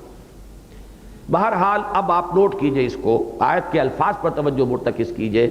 لقد ارسلنا رسلنا بالبینات وانزلنا معهم الکتاب والمیزان. اب غور طلب بات یہ سب کچھ کیوں کیا؟ اس لیے یہ اگلے الفاظ جو ہیں یہ انتہائی اہم ہیں اس آیت میں. لِيَقُومَ النَّاسُ بِالْقِسْطِ، تاکہ لوگ عدل پر قائم ہوں. اگر وہ عدل پر قائم نہیں ہوتے تو یہ سب ایکسرسائز ان فیوٹیلیٹی ہے، پھر بیکار ہے. کاہے کے لیے شریعت دی گئی، کاہے کے لیے نظام دیا گیا، کاہے کے لیے دین دیا گیا، کاہے کے لیے کتاب دی گئی اگر وہ قائم نہ ہو. کتاب کی بس تلاوت ہوتی رہے، ثواب تو ملتا ہے، اس میں تو کوئی شک نہیں، لیکن کتاب تو دی گئی تھی کہ اس کو قائم کرو. جیسے کہ فرمایا گیا کہ یا اہل الکتاب لستم علی شیء حتی تقیموا التوراۃ والانجیل. اہل کتاب تمہارا کوئی مقام نہیں، کوئی موقف نہیں، کوئی حیثیت نہیں جب تک کہ تم قائم نہیں کرتے کہ تورات کو اور انجیل کو. فائدہ کیا ہوا شریعت دینے کا اگر وہ نافذ نہ ہو؟ فائدہ کیا ہوا میزان کا؟ دھرم کنڈا جو ہے وہ دکان کے باہر تو گاڑا ہوا ہے لیکن تول نہیں رہے اس میں، تو اسے صرف ایک علامتی شے بنانے سے فائدہ کیا ہوا؟ اس میں تولو. وہ بات جو حضرت ابو بکر نے فرمائی بیعت خلافت کے فوراً بعد، لوگو تم میں سے ہر قوی میرے نزدیک ضعیف ہوگا جب تک کہ اس سے حق وصول نہ کروں، اور ہر ضعیف قوی ہوگا جب تک کہ اسے اس کا حق دلوا نہ دوں. یہ حق کا نظام قائم کرنا یہ اصل میں مقصود ہے. کتاب کے نزول کا مقصد یہ ہے کہ عدل قائم ہو، شریعت کے نزول کا مقصد یہ کہ شریعت نافذ ہو. میزان اس لیے دی گئی ہے کہ اس میں تولو، ہر ایک کو اس میں تل کر ملے، جو اس کا حق ہے تول کر اس کو دے دیا جائے، اور جو اسے لیا جائے تول کر اس سے لے لیا جائے. لِيَقُومَ النَّاسُ بِالْقِسْطِ، تاکہ لوگ قائم ہوں قسط پر، عدل پر، انصاف پر. یہ قسط بڑا عجیب لفظ ہے عربی زبان کا. قسط کے لفظی معنی ہے النصیب بالعدل، کسی شخص کا ازرو عدل و انصاف جو حق بنتا ہے وہ اس کا قسط ہے. لیکن یہ کہ یہ لفظ جب ثلاثی مجرد میں استعمال ہوتا ہے بطور فعل تو اس کے معنی ہوتے ہیں کسی اور کے حصے پر قبضہ کر لینا. اس میں فاعل بنے گا قاسط. اما القاسطون فکانوا لجہنم حطبا. تو قسطہ جب آئے گا اور اس سے اس میں فاعل بنے گا قاسط، اس کے معنی ظالم، دوسروں کے حصے کو غصب کرنے والا، اس پر قبضہ جما لینے والا. باب افعال میں آتا اقساط، اس سے اس میں فاعل بنتا مقسط. ان اللہ یحب المقسطین. قاسطین کے لیے تو جہنم ہے، مقسطین کے لیے اللہ کی محبت ہے. مقسط وہ ہے جو ہر ایک کو اس کا حق، اس کا حصہ ادا کر دے. جو دوسروں کے حصے پر غصب کر رہا ہے، جو غاصب بن گیا ہے، وہ ہے قاسط. اور جو دوسروں کو ان کا حق ادا کر رہا ہے وہ ہے مقسط. تو یہاں پر فرمایا لِيَقُومَ النَّاسُ بِالْقِسْطِ، لوگ قائم ہو جس کا جو حصہ اللہ نے معین کر دیا، جس کا جو نصیب شریعت نے طے کر دیا، جس کے جو حقوق شریعت خداوندی کے اندر معین کر دیے گئے، وہ اس پر اکتفا کریں. لِيَقُومَ النَّاسُ بِالْقِسْطِ. اب ذرا غور کیجئے، ایک معاشرہ ہے، ایک سیاسی نظام ہے، ایک معاشی نظام ہے جو ظلم یا جبر یا استحصال یا استبداد پر قائم ہے. اس کا نتیجہ کیا نکلا؟ یقیناً کچھ لوگ اپنے جائز حق سے محروم ہیں اور کچھ اپنے جائز حق سے زائد لے رہے ہیں. اس کے سوا تو کوئی صورت نہیں. کسی نے اپنے حق سے تجاوز کیا ہے اور کوئی اپنے حق سے محروم کیا گیا. کوئی مستکبر ہے اور کوئی مستضعف ہے. مستکبر تکبر کرنے والا، استکبار، گھمنڈ، اونچا ہونا. یریدون علوا فی الارض. اللہ نے اپنے محبوب بندوں کی شان بیان کی، لا یریدون علوا فی الارض ولا فسادا. وہ نہ زمین میں سربلندی چاہتے ہیں اپنے لیے، دین کے لیے سربلندی اور بات ہے، ذاتی اقتدار نہیں چاہتے اپنے. لا یریدون علوا فی الارض ولا فسادا. اور سارا فساد دنیا میں ہوتا ہی اسی سے ہے. جدید سائیکالوجی کی اصطلاح میں دی ارج ٹو ڈومینیٹ. یہ جو ارج ٹو ڈومینیٹ ہے یہی تو ٹکراتی ہے. وہ بھی ڈومینیٹ کرنا چاہ رہا ہے، یہ بھی ڈومینیٹ کرنا چاہ رہا ہے. ڈومینیشن کے لیے جھگڑا ہے. جیسے آج کل ہیجیمنی یا ہیگیمنی کے لفظ استعمال ہوتا ہے. ہر ایک جو ہے سپر پاور وہ اپنے زون آف انفلوئنس کو بڑھانے کے اوپر تلی ہوئی ہے. جہاں داؤ لگ جاتا ہے وہ اپنے زون آف انفلوئنس کو بڑھائے گا. تو یہ جو ہے ارج ٹو ڈومینیٹ، اسی کا ٹکراؤ ہے. تو استکبار، اور استکبار کا نتیجہ کیا ہوگا؟ مستضعفین. کچھ لوگ وہ ہوں گے جنہیں دبا لیا جائے گا، جن کی گردنوں کے اوپر لوگ اپنی خدائی کا جوا رکھیں گے. کوئی کہے گا میں ہوں یہاں کا مختار مطلق، الیس لی ملک مصر. فرعون کے الفاظ ہیں، کیا مصر کی بادشاہی میری نہیں ہے؟ وَهَٰذِهِ الْأَنْهَارُ تَجْرِي مِن تَحْتِي. اور یہ سارا جو آبپاشی کا نظام ہے یہ میرے کنٹرول میں، جس کو چاہوں پانی دوں، جس کو چاہوں نہ دوں. وہ وہاں پر تمام وسائل و ذرائع کے اوپر منوپلی قائم کر کے، معاشی منوپلی اور سیاسی استبداد، یہی دنیا کے اندر دو شکلیں رہی. تیسری شکل معاشی طور پر کسی کو ہمیشہ کے لیے گھٹیا بنا دینا اور کسی کا بڑھیا بن کر بیٹھ جانا، جس کی بدترین صورت جو ہے وہ ہندو معاشرے میں ہے کہ برہمن پیدائشی طور پر بڑھیا ہے، اونچا ہے، اور شودر پیدائشی طور پر گھٹیا ہے. شودر اٹھ ہی نہیں سکتا. آج بھی سیکولرزم کے دور میں حکومت کی سطح پر وہاں کچھ کوششیں ہوتی ہیں، کچھ نہ کچھ اونٹیں اٹھانے کی، ایمینسیپیشن. ان کے لیے کالجوں میں سیٹیں مقرر ہو رہی ہیں تو عظیم فسادات ہوتے ہیں. ان ہریجنوں کی پوری پوری بستیاں جلا کر خاک کر دی جاتی. ان کو کہاں سے حق پہنچ گیا کہ یہ ہمارے برابر آ کر کالجوں میں بیٹھے؟ یہی وہاں پر فساد دو طرح کے ہوتے ہیں ہندوستان میں. ہائی کاسٹ ہندو، لو کاسٹ ہندو، یہ ہندوؤں کا آپس کا فساد ہے. اونچی جو نسل کے ہندو ہیں اور گھٹیا ذات کے ہندو. اور پھر ایک فساد ہوتا ہے مسلم اور ہندو فساد. یہ دونوں فساد جو ہے طول و عرض کے اندر ان کا تانا بانا ہے ہندوستان کے معاشرے میں. تو یا تو معاشرتی سطح پر ایکسپلائٹیشن ہے کہ کسی کو گھٹیا، کسی کو بڑھیا، کوئی اونچا، کوئی نیچا، کوئی اعلیٰ، کوئی ادنا، جس کی نفی کی تھی محمد الرسول اللہ صلی اللہ علیہ وسلم نے اپنے خطبہ حجۃ الوداع میں. لا فضل لعربی علی عجمی ولا لعجمی علی عربی ولا لاسود علی احمر ولا لاحمر علی اسود الا بالتقوی کلکم بنو آدم وآدم من تراب. کسی عربی کو کسی عجمی پر کوئی فضیلت نہیں، کسی عجمی کو کسی عربی پر کوئی فضیلت نہیں، کسی گورے کو کسی کالے پر کوئی فضیلت نہیں، کسی کالے کو کسی گورے پر کوئی فضیلت نہیں سوائے تقوی کے. تم سب آدم کی اولاد ہو اور آدم مٹی سے بنے گا. ایک وہ عدل ہے معاشرتی عدل، ایک ہے معاشی عدل. یہ سب سے پیچیدہ مسئلہ ہے. اس میں اس وقت دنیا کے اندر آپ کو معلوم ہے کہ دو انتہائیں ہیں. ایک وہ انتہا ہے کہ جس نے معاشی اونچ نیچ کو کنٹین کیا ہے ود ان سرٹن لمٹ. ماننا پڑے گا کہ کمیونسٹ معاشرے کے اندر وہ اونچ نیچ اتنی نہیں ہے جتنی آپ کو مغربی معاشرے میں اور سرمایہ دارانہ معاشرے میں اونچ نیچ نظر آتی ہے. فرق یہاں بھی ہے لیکن 1 اور 30 کا میکسیمم فرق یہ ہے. 1 اور کروڑ کا فرق جو ہے وہ آپ کو ملے گا امریکہ میں، لیکن یہاں اس کی کتنی بڑی قیمت انسان کو دینی پڑی.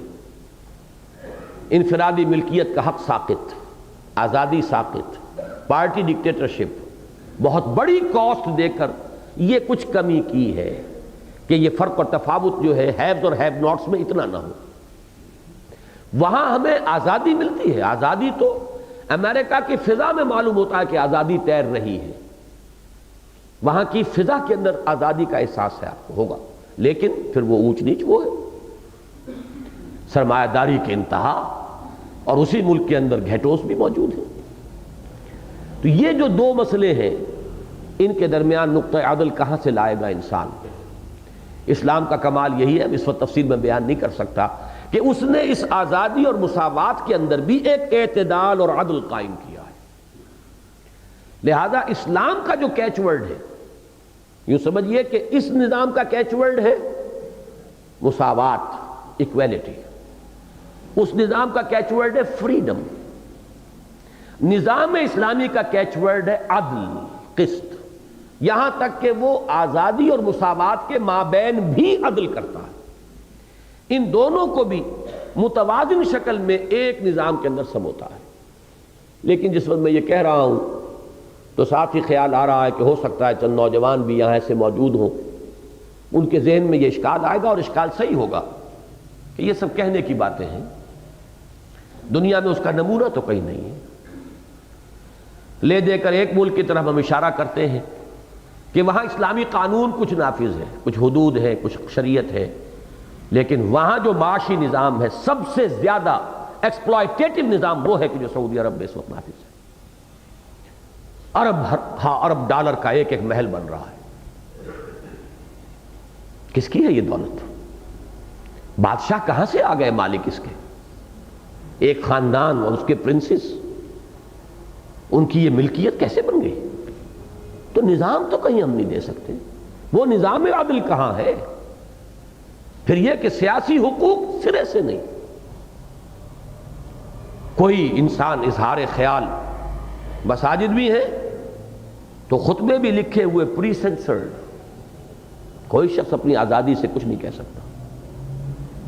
کوئی وہاں پر کوئی حق حاصل نہیں ہے، رائٹ آف ایسوسیشن، کوئی جماعت بنانا ممکن نہیں. کہیں سے اگر وہ بھی سونگ لی جائے گی کہ کوئی جماعت بنانے کا کوئی یہاں پہ کوئی آثار ہے، تو اس طرح غائب کر دیے جائیں گے لوگ کہ پھر ان کا نشان نہیں ملے گا کہ گئے کہاں. تو وہ اسلام کا عدل، آزادی اور مساوات کے مابین عدل کہاں دکھائیں ہم؟ آج ہم اس اعتبار سے بڑے بے بس اور لاچار ہیں کہ ہم اسے قبول کرتے ہیں کہ یہ بات اس وقت صرف ایک نظریے کی حیثیت سے، اور ہمارے پاس اگر لے دے کر ہے کوئی سہارا تو وہ یہ کہ ہم یہ کہہ سکتے ہیں کہ تاریخ میں تاریخ خود شاہد ہے اس پر کہ یہ نظام قائم ہوا تھا.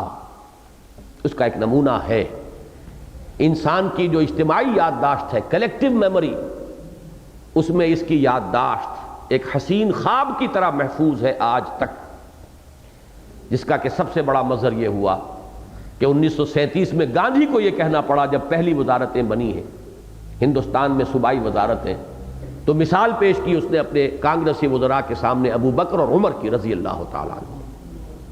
معلوم ہوتا ہے کہ وہ نظام واقعہ ہے، تسلیم کرنا پڑتا ہے کہ یہ کہانی نہیں ہے، فیری ٹیلز نہیں ہے، یہ تو عین تاریخ کا دور ہے، کوئی ازمنہ قدیمہ کی بات نہیں ہے، کل 1400 برس پرانی بات ہے، 1400 برس بھی نہیں، ابھی تو 1408 ہی ہے نا۔ سن 11 ہجری میں تو حضور کا انتقال ہوا تھا، حضور کے انتقال کو ابھی قمری حساب سے بھی 1400 برس پورے نہیں ہوئے، پھر خلافت راشدہ تو اس کے بعد کا معاملہ ہے، تو 1450 برس کل بنیں گے میکسیمم، وہ اس دور کی تاریخ ہے۔ تو ہم صرف یہ کہنے پر مجبور ہیں کہ وہ نظام عدل قائم ہوا تھا۔ اچھا، اب جو بات میں کہنا چاہ رہا تھا وہ یہ بات ذرا دوسری طرف نکل گئی کہ جہاں جبر ہے، ظلم ہے، استبداد ہے، استحصال ہے، وہاں لازماً وہ طبقات موجود ہیں جو یا تو سیاسی اعتبار سے لوگوں کے حقوق غصب کر کے بیٹھے ہوئے ہیں، انہوں نے انسانوں کو اپنا غلام بنایا، یا معاشی اعتبار سے استحصالی طبقات ہیں، ایکسپلائٹنگ کلاسز موجود ہیں۔ اب یہ نظام عدل و قسط کے قیام میں وہ آڑے آئیں گے کہ نہیں، وہ رکاوٹ ڈالیں گے کہ نہیں؟ واز کہیے، آپ ٹھنڈی ٹھنڈی تبلیغ کہیے، کوئی آپ کو کچھ نہیں کہے گا، نماز کی تبلیغ کیجئے، روزے کی تبلیغ کیجئے، کوئی آپ سے الجھے گا نہیں، نظام عدل کی بات کیجئے۔ اب ظاہر بات ہے کہ جن لوگوں نے اس نظام عدل کو ڈسٹرب کر کے لوگوں کے حقوق پر یا معاشی وسائل کے اوپر اپنی مونوپلی قائم کی ہوئی ہے، وہ کبھی اسے ٹھنڈے پیٹوں برداشت نہیں کریں گے۔ یہ ہے بات اصلاً سمجھنے کی۔ اسی لیے میں نے آج کے درس کے لیے جو اخباری اعلان دیا تھا، اس میں پہلا سوال جو تھا وہ یہ تھا کہ کیا اسلام ایک تبلیغی مذہب ہے صرف، یا انقلابی دین ہے؟ اسلام یقیناً مذہب بھی ہے، اس میں کوئی شک نہیں، اس میں عقائد ہیں، عبادات ہیں، اس میں رسومات ہیں، فوتیدگی کی رسومات ہیں، تجہیز و تکفین ہے، تدفین ہے، شادی کا معاملہ ہے، بچوں کے عقیقے ہیں، سب کچھ ہے۔ دنیا میں جو 3 چیزیں مذہب کے اجزاء مانی گئی ہیں، وہ تینوں چیزیں اسلام میں موجود ہیں۔ مذہب کے 3 اجزاء ہیں: ڈوگما یعنی عقیدہ، موڈز آف ورشپ کوئی نہ کوئی عبادت کا نظام، اور سوشل کسٹمز، پیدائش ہوئی ہے بچے کی تو اسے سیلیبریٹ کرنا ہے، کیسے کریں گے؟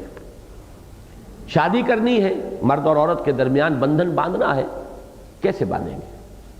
یہ سوشل نیسیسٹیز ہیں، اس کے لیے کوئی نہ کوئی کسٹم بنانا پڑے گا۔ اسی طرح فوت ہو گیا انسان، اب اس کی ڈیڈ باڈی کے ساتھ کیا کریں گے؟ جلائیں گے یا اس کی تدفین کریں گے یا اسے کہیں رکھ دیں گے اوپر، جیسے پارسی لوگ رکھ دیتے ہیں، اونچائی پر رکھ دیجئے تاکہ پرندے آ کر نوچ کر کھا جائیں۔ کوئی نہ کوئی کام تو کرنا پڑے گا۔ ان 3 چیزوں کا نام ہے مذہب، اور اس میں آج کی دنیا میں یہ تسلیم کیا جاتا ہے کہ یہ انفرادی معاملہ ہے اور ہر شخص کو اس میں کھلی آزادی حاصل ہے۔ اسی لیے میں کہا کرتا ہوں کہ سیکولرزم کا ترجمہ لا مذہبیت صحیح نہیں ہے، اس لیے کہ سیکولرزم میں تمام مذاہب کو تسلیم کیا جاتا ہے۔ ہندوستان میں اگر 100 مذہب بھی ہیں تو سارے کے سارے مذہب مسلم ہیں، تسلیم شدہ ہیں، ہر شخص کو اجازت ہے اپنے مذہب پر عمل کرے، سکھ ہو، پارسی ہو، ہندو ہو، بدھ ہو، جین ہو، اور ہندوؤں میں نہ معلوم کتنے مذہب ہے، کوئی ایک مذہب تھوڑے ہندو مذہب، کوئی سناتن دھرم ہے، کوئی آریہ سماجی ہے، نہ معلوم کتنی ان کی شاخیں، بے شمار، لیکن آزادی۔ اصل میں سیکولرزم کا صحیح ترجمہ ہے لا دینیت۔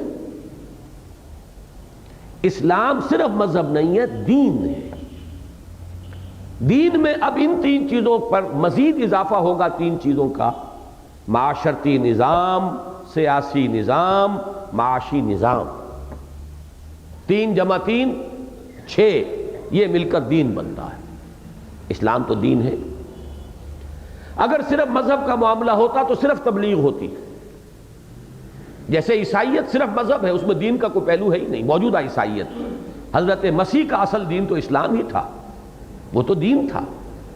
لیکن یہ کہ جو چیز اس وقت مسیحیت کے نام سے دنیا میں موجود ہے وہ اصل میں دین نہیں ہے، وہ مذہب ہے۔ مذہب بھی بڑا ادھورا مذہب ہے، اس میں تو کوئی عبادات کا نظام بھی نہیں ہے، کھانے پینے کی چیزوں میں بھی حرام حلال کا کوئی نظام نہیں، اس لیے کہ شریعت سرے سے ہے ہی نہیں۔ سینٹ پال نے اس کو ساقط کر دیا تھا۔ اس اعتبار سے تبلیغ کرتے رہیں گے، عیسائیت کی تبلیغ ہوگی، لیکن جہاں معاشی، سیاسی اور معاشرتی عدل کا معاملہ آ جائے گا، سوشل جسٹس، جہاں معاملہ ہوگا پولیٹیکو سوشو اکنامک سسٹم کا، وہاں معاملہ اب صرف تبلیغ کا نہیں رہے گا، انقلاب کا ہوگا۔ ظالمانہ نظام کو بے خبن سے اکھاڑو اور عادلانہ نظام کو قائم کرو۔ عادلانہ نظام بھی تمہارے اپنے ذہن کا زائدہ نہیں، تمہارے اپنے ذہن سے گھڑا ہوا نہیں، اللہ کا عطا کردہ، کہ جو سب کے لیے یکساں رحمت اور سب کے لیے یکساں شفقت لیے ہوئے، اس کے ہاں جانبداری کا سوال ہی نہیں کہ وہ مرد کا جانبدار ہو یا عورت کا جانبدار ہو، یا سرمایہ دار کا جانبدار ہو یا مزدور کا جانبدار ہو، یا یہ کہ کسی حاکم کا جانبدار ہو یا محکوم کا جانبدار ہو۔ وہ تو رب العالمین ہے، تمام جہانوں کا پروردگار ہے اور مالک ہے، تو سب کے لیے اس نے جو نظام عدل دیا ہے اس کو قائم کرنا۔ اب یہ مقصد ہے بعثت انبیاء کا، یہ مقصد ہے نزول وحی کا، یہ مقصد ہے نزول کتب کا، یہ مقصد ہے رسولوں کے بھیجے جانے کا۔ لقد ارسلنا رسلنا بالبینات وانزلنا معهم الکتاب والمیزان لیقوم الناس بالقسط۔ اب جیسا کہ میں نے عرض کیا ہے، جو مستکبرین ہیں اور مستحسلین ہیں، اپنے حق سے زیادہ دولت حاصل کرنے والے یا اپنے حق سے زیادہ اقتدار و اختیار پر قابو پا لینے والے، مستکبرین مستحسلین،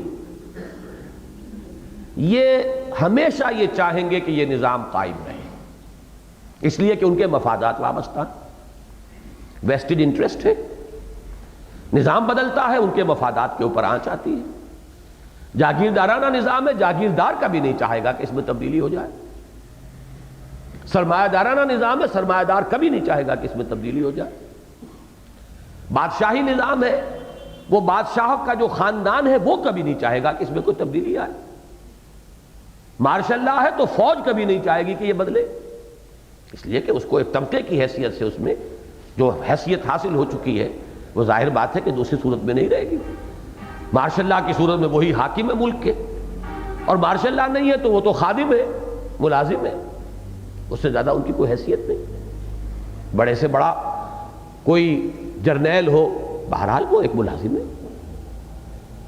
اس اعتبار سے اچھی طرح سمجھ لیجئے۔ اب اس میں ایک نقطہ جو سمجھنے کا ہے وہ یہ ہے، اس نظام کو بدلنے کے لیے پہلا کام دعوت و تبلیغ ہی ہے۔ دعوت و تبلیغ کے نتیجے میں ایسا بھی ہوتا ہے کہ ان طبقات میں بھی ایسے لوگ موجود ہوتے ہیں جن کی انسانیت بیدار ہو جاتی ہے۔ آخر انسانیت تو ہے نا، سوئی ہوئی انسانیت، خوابیدہ انسانیت، ان کی روح چاہے کتنی ہی بوجھ تلے دبی ہوئی تھی، لیکن یہ کہ اس کی مثالیں دنیا میں ہیں کہ انسان کی وہ انسانیت بیدار ہوئی اور اس نے یہ محسوس کر لیا کہ ہاں یہ نظام ظالمانہ ہے، اسے ختم ہونا چاہیے۔ اعلیٰ ترین طبقات میں سے بھی لوگ ملتے ہیں، جس کی نمایاں مثال ہے قرآن مجید میں آل فرعون میں سے جو صاحب ایمان لے آئے تھے، مومن آل فرعون۔ حالانکہ وہ تو طبقہ وہ تھا جو اس وقت مستکبرین کا طبقہ ہے، اس میں سے وہ اللہ کا بندہ نکلا ہے جس نے کھڑے ہو کر فرعون کے دربار میں کلمہ حق کہا ہے۔ اسی طریقے سے حضور کی دعوت و تبلیغ سے ابو بکر صدیق، عمر فاروق، حمزہ ابن عبد المطلب، یہ کون لوگ ہیں؟ یہ کہاں سے آ رہے ہیں؟ عثمان غنی بنو امیہ میں سے۔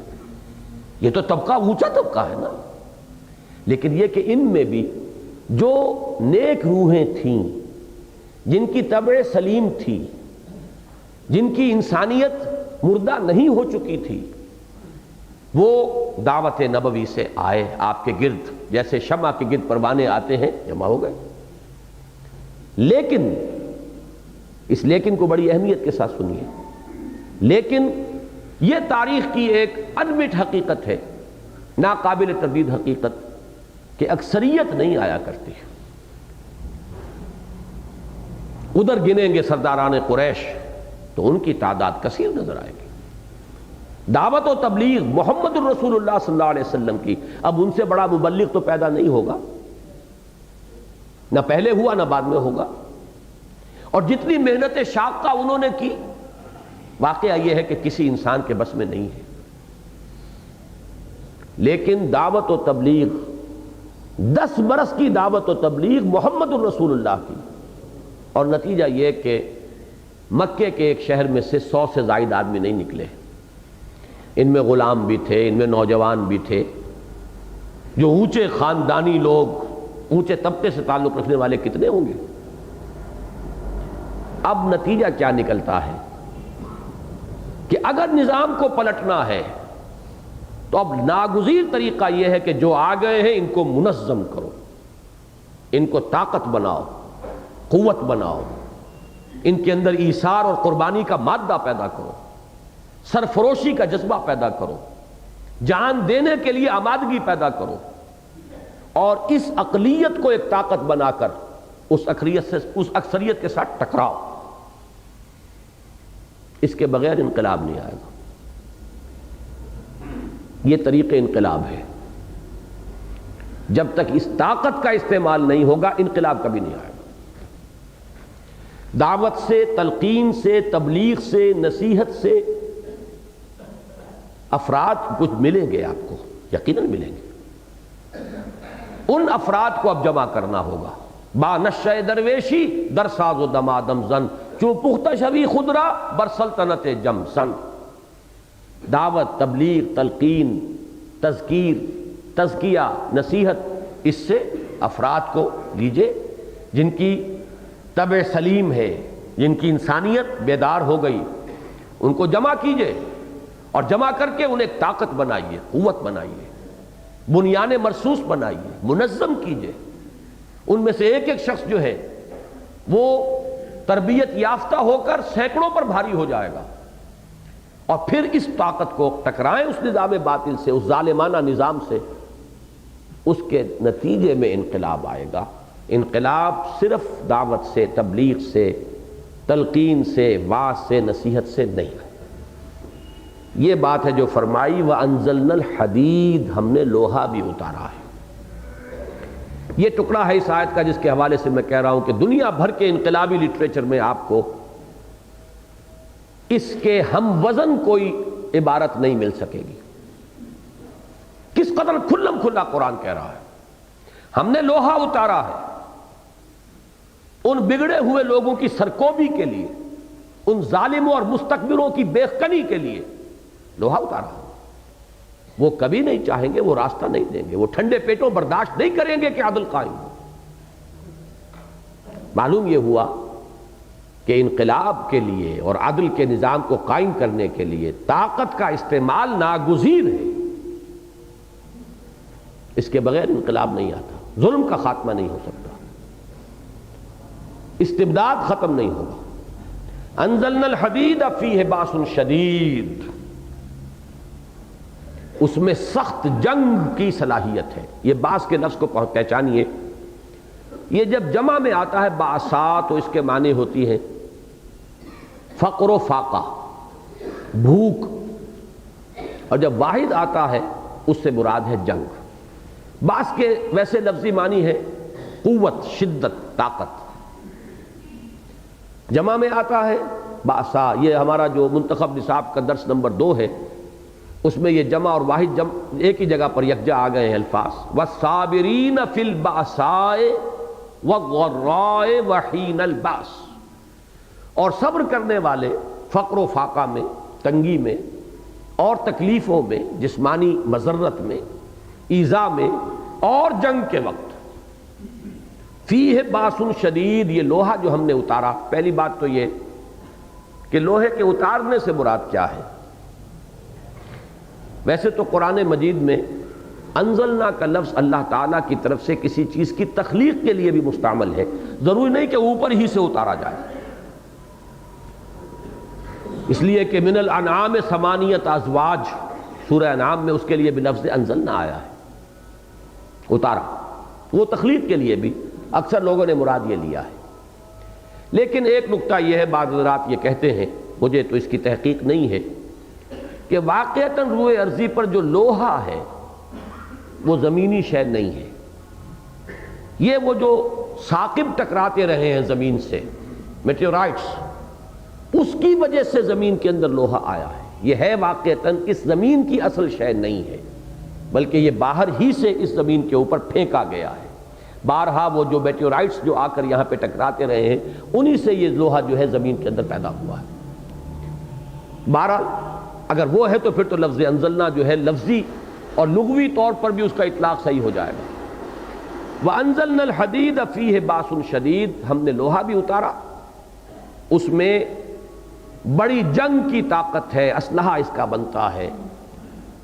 اگرچہ آج کل تو بڑے بڑے الائز ایسے بن گئے ہیں، اب نئی دھاتیں ایجاد کی گئی ہیں کہ بیچارہ لوہا تو بہت پیچھے رہ گیا ہے، لیکن مراد یہاں لیا جائے گا لوہے سے ہر وہ شے جس سے اسلحہ بنتا ہو، جس سے قوت کا استعمال ہو، طاقت کا استعمال کیا جا سکے۔ انزلنا الحدید فیہ باس شدید ومنافع للناس، لوگوں کے لیے اور بھی منفعتیں ہیں۔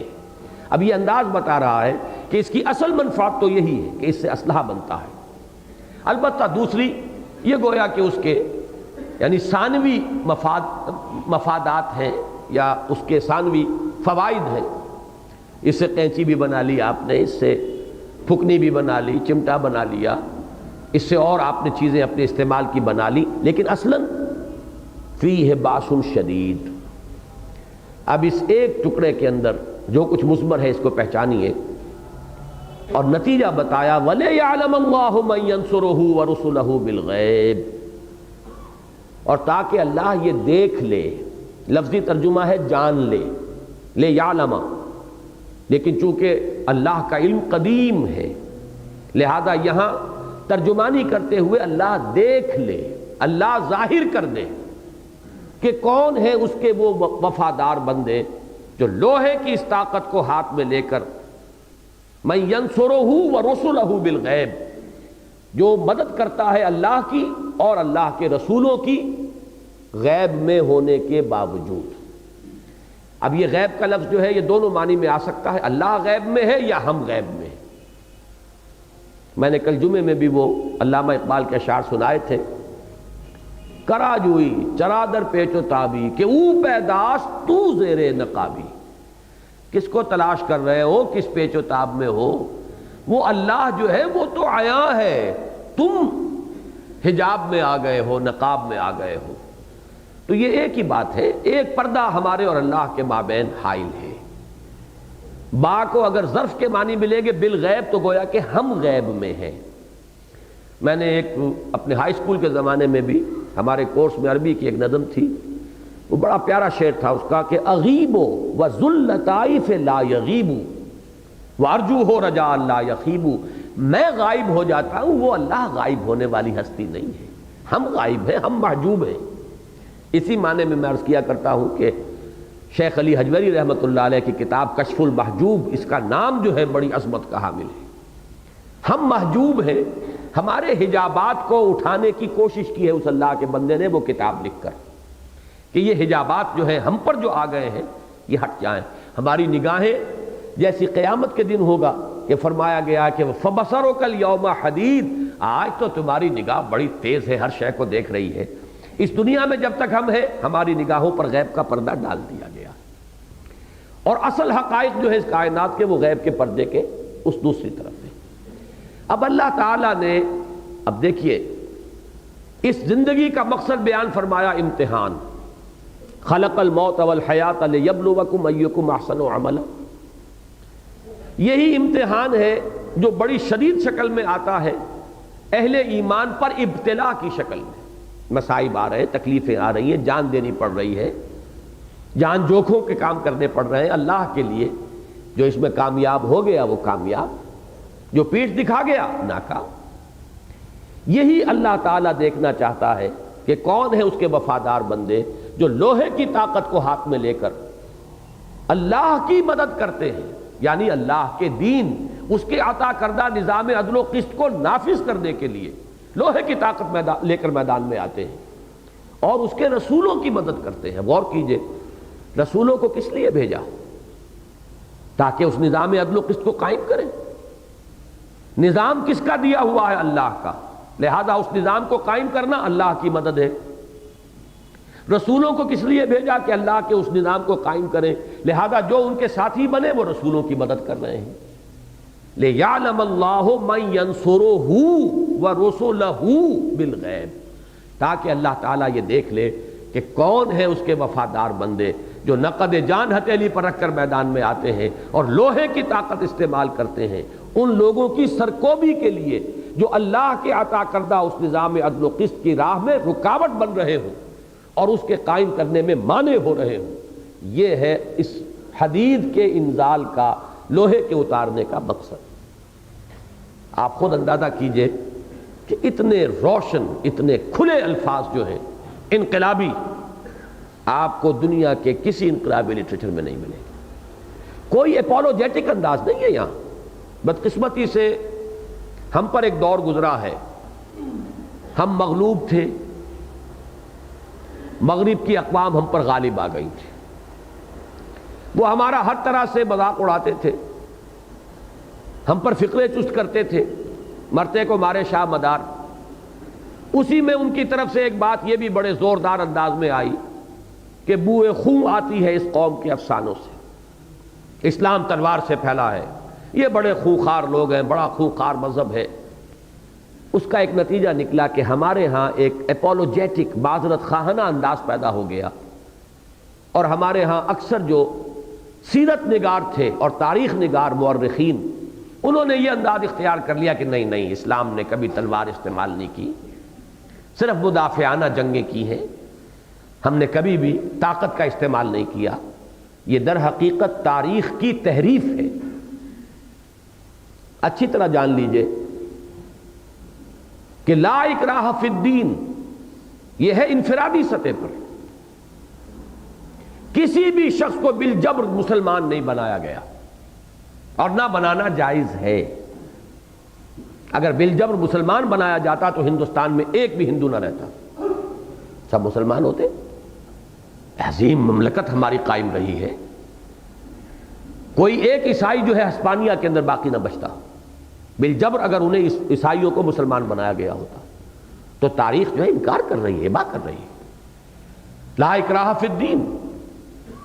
لیکن اتنی ہی عظیم حقیقت یہ ہے کہ نظام باطل کو طاقت کے ساتھ توڑا گیا ہے۔ نظام اور شے ہے، افراد اور ہیں۔ کسی فرد کو نہ مجبور کیا گیا، نہ کیا جا سکتا ہے، لیکن نظام باطل، ظالمانہ نظام، استحصالی نظام، اس کے لیے طاقت استعمال کی جائے گی، نہیں ہے تو طاقت حاصل کرنے کی کوشش کی جائے گی۔ دو ہی شکلیں ہوں گی۔ محمد الرسول اللہ صلی اللہ علیہ وسلم نے پہلے طاقت حاصل کرنے کی کوشش کی، جمعیت فراہم کی، دعوت، تبلیغ، تلقین، تزکیہ، نصیحت، تربیت، طاقت وجود میں آ گئی۔ اب اس طاقت کو استعمال فرمایا۔ میں جو کتاب اب میری چھپ چکی ہے، منہج انقلاب نبوی، اور وہ چھوٹا کتابچہ نبی اکرم صلی اللہ علیہ وسلم کا مقصد بعثت، ان دو کے مطالعے کا مشورہ دوں گا آپ حضرات کو۔ ایک ذرا ثقیل فلسفیانہ ہے، وہ چھوٹا سا کتابچہ کافی ثقیل ہے، فلسفیانہ ہے، ذرا توجہ سے پڑھنا ہوگا، اور ایک سیرت النبی علی صاحب الصلاۃ والسلام کا ایک مطالعہ ہے اور تجزیہ ہے۔ انقلابی عمل کے ضمن میں حضور صلی اللہ علیہ وسلم نے کن مراحل سے گزر کر نظام باطل کو ختم کر کے نظام حق اور نظام عدل و قسط قائم کیا ہے، اس کی میں نے سیرت کے ایک مطالعے سے ایک تفصیل پیش کی ہے۔ تو میری گزارش یہ ہوگی کہ اس آیت کے بعد اب ان دو چیزوں کا آپ وقت نکال کر مطالعہ فرما لیں۔ دو چیزوں کو ذہن میں رکھیے، حضور کی سیرت کے ضمن میں یہ حقیقت سامنے رہے کہ ہجرت کے فوراً بعد اقدام ہوا ہے محمد الرسول اللہ کی طرف سے صلی اللہ علیہ وسلم، مکے والوں کی طرف سے اقدام نہیں ہوا۔ یہ حقیقت ہے، سیرت کی کتابیں ہیں، ان کو کھول کے پڑھ لی۔ میں نے تفصیل سے اس میں بیان کیا ہے، مکے میں ہاکس بھی تھے، ڈوز بھی تھی۔ ہاکس جن کو کہتے ہیں آپ جدید اصطلاحات کے اندر، یہ بات آسانی سے سمجھ میں آ جائے گی، کچھ جوشیلے لوگ ہوتے ہیں مارو ان کو ختم کرو، کچھ ہوتے ہیں نہیں بھائی اس طرح نہیں، دشمن کو اگر گڑ دے کر مارا جا سکتا ہو تو خام خواہ ضرور زہر دینا۔ دشمن وہ دونوں تھے، حضور کے اور اسلام کے، لیکن مزاج جس کو آپ کہتے ہیں نا کہ جیسے ایک چور کا طریق واردات ہوتا ہے، کسی چور کا کچھ ہوتا ہے، کسی چور کا کچھ ہوتا ہے، اور پولیس تفتیش میں اس کو بڑا ذریعہ بناتی ہے، تو طریق واردات ان کے مختلف تھے۔ ایک وہ تھا جس کا سر خیل ابو جہل تھا، وہ چاہتا تھا کہ فوراً اقدام کیا جائے، پیچھا کیا جائے، مدینے میں بھی چین سے نہ بیٹھنے دیا جائے محمد کو، اور سرکوبی کر دی جائے صلی اللہ علیہ وسلم۔ ایک وہ تھے لوگ کہ جن کا سر خیل تھا عتبہ ابن ربیعہ، وہ کہتا تھا نہیں، اور وہ بزرگ تھا عمر کے اعتبار سے، اس نے یہ عقل دی تھی کہ دیکھو اب مسلمان اور محمد صلی اللہ علیہ وسلم یہاں سے چلے گئے، اب یہ بلا ہمارے گلے سے ٹل گئی، اب ان کا مقابلہ ہوگا عرب سے، یعنی قریش کے علاوہ جو عرب قبائل ہیں، اب تم محمد کو ان کے حوالے کر دو، اگر محمد جیت جائیں، غالب آ جائیں پورے عرب پر، تو بھی ہمارے لیے گھاٹا نہیں ہے، محمد ہمارے قبیلے سے ہے نا، اس کا مطلب ہے قریش کی حکومت پورے عرب پر قائم ہو جائے گی، اور اگر عرب یعنی جب تمام قبائل عرب ختم کر دیں محمد کو صلی اللہ علیہ وسلم، تو جو تم چاہتے ہو وہ ہو جائے گا، اور تمہیں اپنی تلواریں اپنے بھائیوں کے خون میں رنگنی نہیں پڑے گی۔ یہ ابھی ڈائیلاگ مکے میں چل رہی تھی کہ حضور نے چھاپا مار دستے بھیجنے شروع کر دیے۔ اللہ کا فضل ہے، سیرت کی کتابوں میں یہ حقائق محفوظ ہیں، اگرچہ علامہ شبلی جیسے شخص نے بھی ان کو بڑا دبا کر بیان کیا ہے، غیر نمایاں کیا ہے، اس لیے کہ علامہ شبلی اس دور میں تھے جس کا کہ میں پس منظر بیان کر چکا ہوں۔ انگریز کا دبدبا اور اس کی سلطنت اور اس کی حکومت، اس کی سلطنت پر سورج غروب نہیں ہو رہا تھا، لہذا انداز اپولوجیٹک ہے، لیکن الحمدللہ سیرت کی کتابوں میں بدر سے پہلے 8 چھاپا مار دستے ہیں جو حضور صلی اللہ علیہ وسلم نے بھیجے، جو ریکارڈ پر ہیں، اور پہلا قتل مسلمانوں کے ہاتھوں ایک مکی کا ہوا ہے، ایک مشرک کا۔ دس از پلین ہسٹری، سیرت ہے یہ۔ اور مکے والے وہاں پہ ہاکس کو جو اپر ہینڈ حاصل ہوا وہ اسی وجہ سے کہ انہوں نے دیکھا کہ ایک تو ہمارا آدمی مار دیا محمد کے آدمیوں نے صلی اللہ علیہ وسلم، کہاں وادی نخلا مکے اور طائف کے درمیان، وہاں آ کر حضور کے جانثاروں کا ایک دستہ جو حضور نے وہاں بھیجا تھا، انہوں نے ایک قافلے کو کے اوپر حملہ کیا، ایک آدمی مارا گیا، ایک کو انہوں نے گرفتار کیا، کچھ لوگ بھاگ گئے اور کچھ مال و اسباب لے کر آ گئے۔ پھر جو بڑا قافلہ لے کر حضور وہ ابو سفیان جا رہا تھا، یا جا رہے تھے کہنا چاہیے، بہرحال بعد میں ایمان لے آئے ہیں اور صحابی ہیں، اس وقت کا جس وقت کا ذکر کر رہا ہوں اس وقت تک کافر تھے۔ اب یہ مشکل ہو جاتی ہے ایسے حضرات کا ذکر جب آتا ہے کہ اب ادب سے نام لیا جائے یا یہ کہ بغیر ادب کے لیا جائے، اس لیے کہ اس وقت تو وہ کافر تھے۔ بہرحال وہ بڑا قافلہ لے کر جا رہے تھے، جب وہ جا رہے تھے تب بھی حضور نے پیچھا کیا تھا، اور جب واپس آ رہا تھا وہ قافلہ تو اس کی طرف سے یہ کال آئی، SOS کال جسے کہتے ہیں جدید ملٹری کی اصطلاح میں، کہ میرے قافلے پر حملے کا اندیشہ ہے محمد الرسول اللہ کی جانب سے، لہذا فوراً کمک بھیجو۔ یہ دو چیزیں، ایک جنوب سے ایک شمال سے، دو کالز آئی ہیں تو وہ لشکر نکلا ہے 1000 کا، ورنہ اس سے پہلے لشکر کے نکلنے کا کوئی امکان نہیں تھا۔ تو اقدام کس کی طرف سے ہوا؟ یہ بہت اہم پوائنٹ ہے سیرت النبی کا صلی اللہ علیہ وسلم، ٹرننگ پوائنٹ ہے، passive resistance changing into active resistance. صبر محض اب اقدام کی شکل اختیار کر رہا ہے، most crucial turning point of the سیرہ آف محمد صلی اللہ علیہ وسلم۔ اس کو سمجھیے، اچھی طرح سمجھیے۔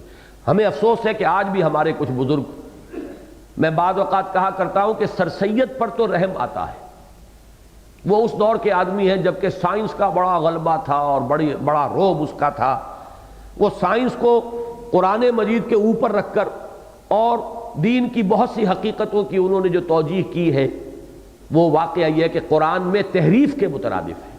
معجزے کا انکار کیا، فرشتے کا انکار کیا، جنوں کا انکار کیا، معراج کا انکار کیا، اس لیے کہ سائنس کے خانوں میں فٹ بیٹھتا نہیں وہ، کرے کیا سر سید۔ لیکن سر سید جس دور کے آدمی ہیں ان سے ہمدردی ہوتی ہے، لیکن جو لوگ آج بھی سر سید کی لکیریں پیٹ رہے ہیں ان پر غصہ آتا ہے۔ اب تو سائنس کی حیثیت بدل گئی، سائنس خود تصوف بن گیا، اب مادہ نام کی کوئی شے ہی نہیں رہی، انرجی ہی انرجی ہے، کیٹیگریز بدل چکی ہیں۔ کہاں وہ تھا انڈسٹرکٹیبلٹی آف میٹر، میٹر ختم ہی نہیں ہو سکتا، کہاں یہ کہ میٹر کو جب چاہیے انرجی کے اندر تبدیل کر دیجئے۔ یہ سارے جو ہو رہا ہے نیوکلیئر سائنس، یہ تو در حقیقت پورے سائنس کے مقدمات تبدیل ہو چکے۔ اب بھی اگر سر سید کی لائن کوئی پیٹ رہے ہو تو ان کی جہالت کے اوپر غصہ آتا ہے۔ اسی طرح علامہ شبلی سے تو ہمدردی ہوتی ہے، شبلی اس دور کے آدمی تھے، لیکن آج بھی ہمارے کچھ بزرگ ہیں جو ناسمجھی میں وہی باتیں کہہ رہے ہیں، حضور کی طرف سے کوئی اقدام نہیں ہوا۔ معاذ اللہ، سیرت النبی کا مطالعہ کیجئے، سمجھیے بات کو، اور اس سے آگے بڑھیے۔ جب حضور صلی اللہ علیہ وسلم کے جانثار اب جزیرہ نماء عرب سے نکلے ہیں، 3 آلٹرنیٹیوز ہمیشہ پیش کیے گئے۔ یہ تاریخ کی ایک عظیم حقیقت ہے، اس کو کسی بھی درجے میں اس کی اہمیت کم کرنا جو ہے وہ بھی میرے نزدیک تاریخ میں تحریف ہوگا۔ اسلام لے آؤ، تم ہمارے برابر کے لوگ ہو جاؤ گے، ہمارے بھائی ہوگے، تمہاری جانیں، تمہارے مال، تمہاری املاک سب محفوظ۔ یہ نہیں ہوگا کہ ہم پرانے مسلمان ہیں، ہمارا حق زیادہ ہے، تم نئے مسلمان ہو، نو مسلم ہو، تمہارا حق کم۔ آج اسلام لے آؤ، you are equal to us in every respect. Number 2، اگر اسلام نہیں لاتے تو چھوٹے بن کر رہو، جزیہ ادا کرو، تمہیں ہم مجبور نہیں کریں گے کہ اسلام لاؤ، لیکن تمہارے ظالمانہ نظام کو باقی نہیں رہنے دیں گے۔ یہ ہے اصل بات۔ ظالمانہ نظام سب سے بڑی رکاوٹ بن جاتا ہے بندے اور رب کے مابین۔ جیسے کہ شاہ ولی اللہ دہلوی نے کہا ہے کہ جس معاشرے میں تقسیم دولت کا نظام غلط ہو جائے، ایک طرف عمارت بڑھتی چلی جا رہی ہے، امیر امیر سے امیر تر ہو رہا ہے، ایک طرف غریب محتاج سے محتاج تر ہوتا چلا جا رہا ہے، اس کا نتیجہ کیا نکلتا ہے؟ جس کے پاس دولت کے انبار جمع ہو گئے وہ عیاشی اور بدماشی کی طرف جائے گا، اور جو 2 وقت کی روٹی کے لیے محتاج ہو گیا وہ خدا کو ویسے بھول جائے گا، وہ حیوان بن کر رہ جائے گا۔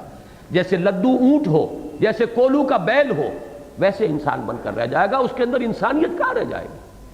8-10 گھنٹے جو کمر توڑ دینے والی مشقت کر کے بمشکل 2 وقت کی روٹی فراہم کر رہا ہو اپنے لیے اور اپنے اولاد کے لیے، اب اس کو کہاں کسی اعلیٰ چیز کا خیال؟ دنیا نے تیری یاد سے بیگانہ کر دیا، تجھ سے بھی دل فریب ہے غم روزگار کے۔ بالکل صحیح بات ہے، چاہے شعر کسی نے کہا ہو، ترجمانی ہے حضور کی حدیث کی، کاد الفقر ان یکون کفرا۔ فقر اور احتیاج تو انسان کو کفر کے قریب پہنچا دیتا ہے۔ تو جہاں نظام غلط ہو گیا تقسیم دولت کا، یہ 2 دھاری تلوار ہے، ایک طرف دولت کا ارتکاز عیاشیوں اور بدماشیوں کی طرف، اور ایک طرف احتیاج ہے کہ جو انسان کو حیوان بنا رہی ہے۔ جب تک کہ یہ دولت کی تقسیم کا نظام درست نہیں ہوگا، آپ کیسے آپ کی تلقین اور آپ کی بڑی ٹھنڈی ٹھنڈی جو ہے دعوت و تبلیغ جو ہے وہ کیا کرے گی؟ اس نظام کو بدلنے کے لیے طاقت نہیں ہے تو کیا کریں گے؟ بے بس ہیں ہم۔ لیکن اس صورت میں طاقت حاصل کرنا، اس کی جد و جہد جاری رہے گی۔ اعدوا لهم ما استطعتم، جتنی بھی امکان کے اندر ہے طاقت فراہم کرو۔ جب طاقت ہوگی تو جو بھی اللہ کا وفادار ہے وہ کبھی اس کو گوارا نہیں کر سکتا کہ اس کے پاس طاقت ہو اور وہ نظام ظلم اور جبر کو قائم رہنے دے، اللہ کے ہاں مجرم قرار پائے گا۔ طاقت کا استعمال لازم ہو جائے گا نظام کو بدلنے میں۔ اگر ظالمانہ نظام ہے اس کو توڑ پھوڑ کر رکھ دیا جائے گا طاقت کے ذریعے سے، اور نظام عدل قائم کیا جائے گا، لیکن افراد کو مجبور نہیں کیا جائے گا۔ وہ نصرانی رہ کر رہنا چاہیں، یہودی بن کر رہنا چاہیں، مجوسی بن کر رہنا چاہیں، انہیں اجازت ہوگی۔ تیسری بات پھر کیا تھی کہ اگر دونوں شرطیں منظور نہیں ہیں تو آؤ میدان میں تلوار ہمارے اور تمہارے درمیان فیصلہ کرے گی۔ یہ ہے صحابہ کرام کی طرف سے ہمیشہ، یہ کوئی صرف برائے بیعت نہیں کہا گیا تھا کہ ایسے ہی جنگ کا ذکر کر دیا گیا۔ ذرا حقیقت کو کیسے جھٹلائیں گے؟ کیوں ہوئی جنگیں؟ رستم سپہ سالار افواج ایران نے پوچھا باقاعدہ، یہ کیوں آپ لوگ حملہ آور ہو گئے ہم پر؟ تو حضرت سعد ابن ابی وقاص نے کیا فرمایا تھا، وہ الفاظ یاد کر لیجئے، انا قد ارسلنا، ہم بھیجے گئے ہیں، خود نہیں آئے۔ پہلے ہم خود آتے تھے، ٹرائبل ریڈز، قبائلی حملے ہوتے ہی رہتے ہیں، لوٹ مار کرتے ہی ہیں، پہلے ہمارا حال وہ تھا، اب بدل چکے ہم۔ اللہ نے بھیجا محمد کو، محمد نے بھیجا ہمیں صلی اللہ علیہ وسلم۔ انا قد ارسلنا لنخرج الناس من ظلمات الجہالت الی نور الایمان۔ یہاں اس سورہ مبارکہ کی آیت نمبر 8 ذہن میں، آیت نمبر 9 ذہن میں لے آئیے، هو الذی ينزل علی عبدہ آیات بینات لیخرجکم من الظلمات الی النور۔ اور نمبر 2، انا قد ارسلنا لنخرج الناس من ظلمات الجہالت الی نور الایمان ومن جور الملوک الی عدل الاسلام۔ اور ہم بادشاہوں کے جور اور ظلم کے پھندے سے نجات دلا کر نوع انسانی کو عدل اسلام کا نظام دینا چاہتے ہیں۔ ہم اس لیے آئے ہیں، یہ ہماری جنگ کا مقصد ہے۔ وَلِيَعْلَمَ اللَّهُ مَن يَنصُرُهُ وَرُسُلَهُ بِالْغَيْبِ إِنَّ اللَّهَ قَوِيٌّ عَزِيزٌ۔ اللہ خود قوی ہے، خود عزیز ہے، چاہے تو آنے واحد میں اس نظام کو بدل دے۔ پھر اہل ایمان کی صداقت کا ثبوت کہاں سے ملے گا؟ پھر فرق مراتب کیسے طے ہوگا کہ کون کیا، ہوز ہو، کس کی کتنی محبت تھی اللہ کے ساتھ، کون کتنا وفادار تھا اللہ کا، کس کا کتنا تعلق تھا اللہ کے رسول کے ساتھ، کس کی کتنی محبت ہے اللہ کے دین کے ساتھ، اس کا کیسے ثبوت ملے گا؟ اللہ دیکھنا چاہ رہا ہے، یہ تمہاری آزمائش ہے، تمہارے ایمان کی آزمائش، تمہاری صداقت کی آزمائش، تمہارے کردار کی آزمائش ہے۔ یہ ہے در حقیقت جو پیش نظر ہے، ورنہ اللہ آنے واحد میں نظام باطل کو ختم کرے اور نظام حق کو قائم کرے۔ حضرات، یہاں آج ہم اختتام کر رہے ہیں، اگرچہ میں نہیں سمجھتا کہ اس آیت مبارکہ کا حق ادا ہو سکا ہے۔ مجھے سورہ شورا اور سورہ صف کے تقابل سے بھی ابھی اس مضمون کو واضح کرنا تھا، لیکن اب وقت نہیں ہے۔ میرا یہ خیال ہے کہ شاید تمہارا ٹیپ بھی ختم ہو چکا ہے۔ میرا یہ خیال ہے کہ ہم اس بات کو تو یہیں ختم کر رہے ہیں۔ دعا مانگ لیجئے کہ اللہ تعالی ہمیں اس معنی میں اللہ کے حقیقی بندے بننے کی توفیق عطا فرمائے، اور ہمیں اس بات کی ہمت عطا فرمائے کہ ہم فیصلہ کر لیں کہ اس اللہ کے عطا کردہ نظام عدل و قسط کو قائم کرنے کے لیے تن من دھن لگائیں گے۔ یہی ہے کہ جو اس سورہ مبارکہ کے ابتدا سے اختتام تک مضمون چلا آ رہا ہے، جس کا میں نے ابتدا میں بھی حوالہ دے دیا۔ بارک اللہ لی ولکم فی القرآن العظیم ونفعنی وإیاکم بالآیات والذکر الحکیم۔ 2 منٹ ذرا تشریف رکھیے۔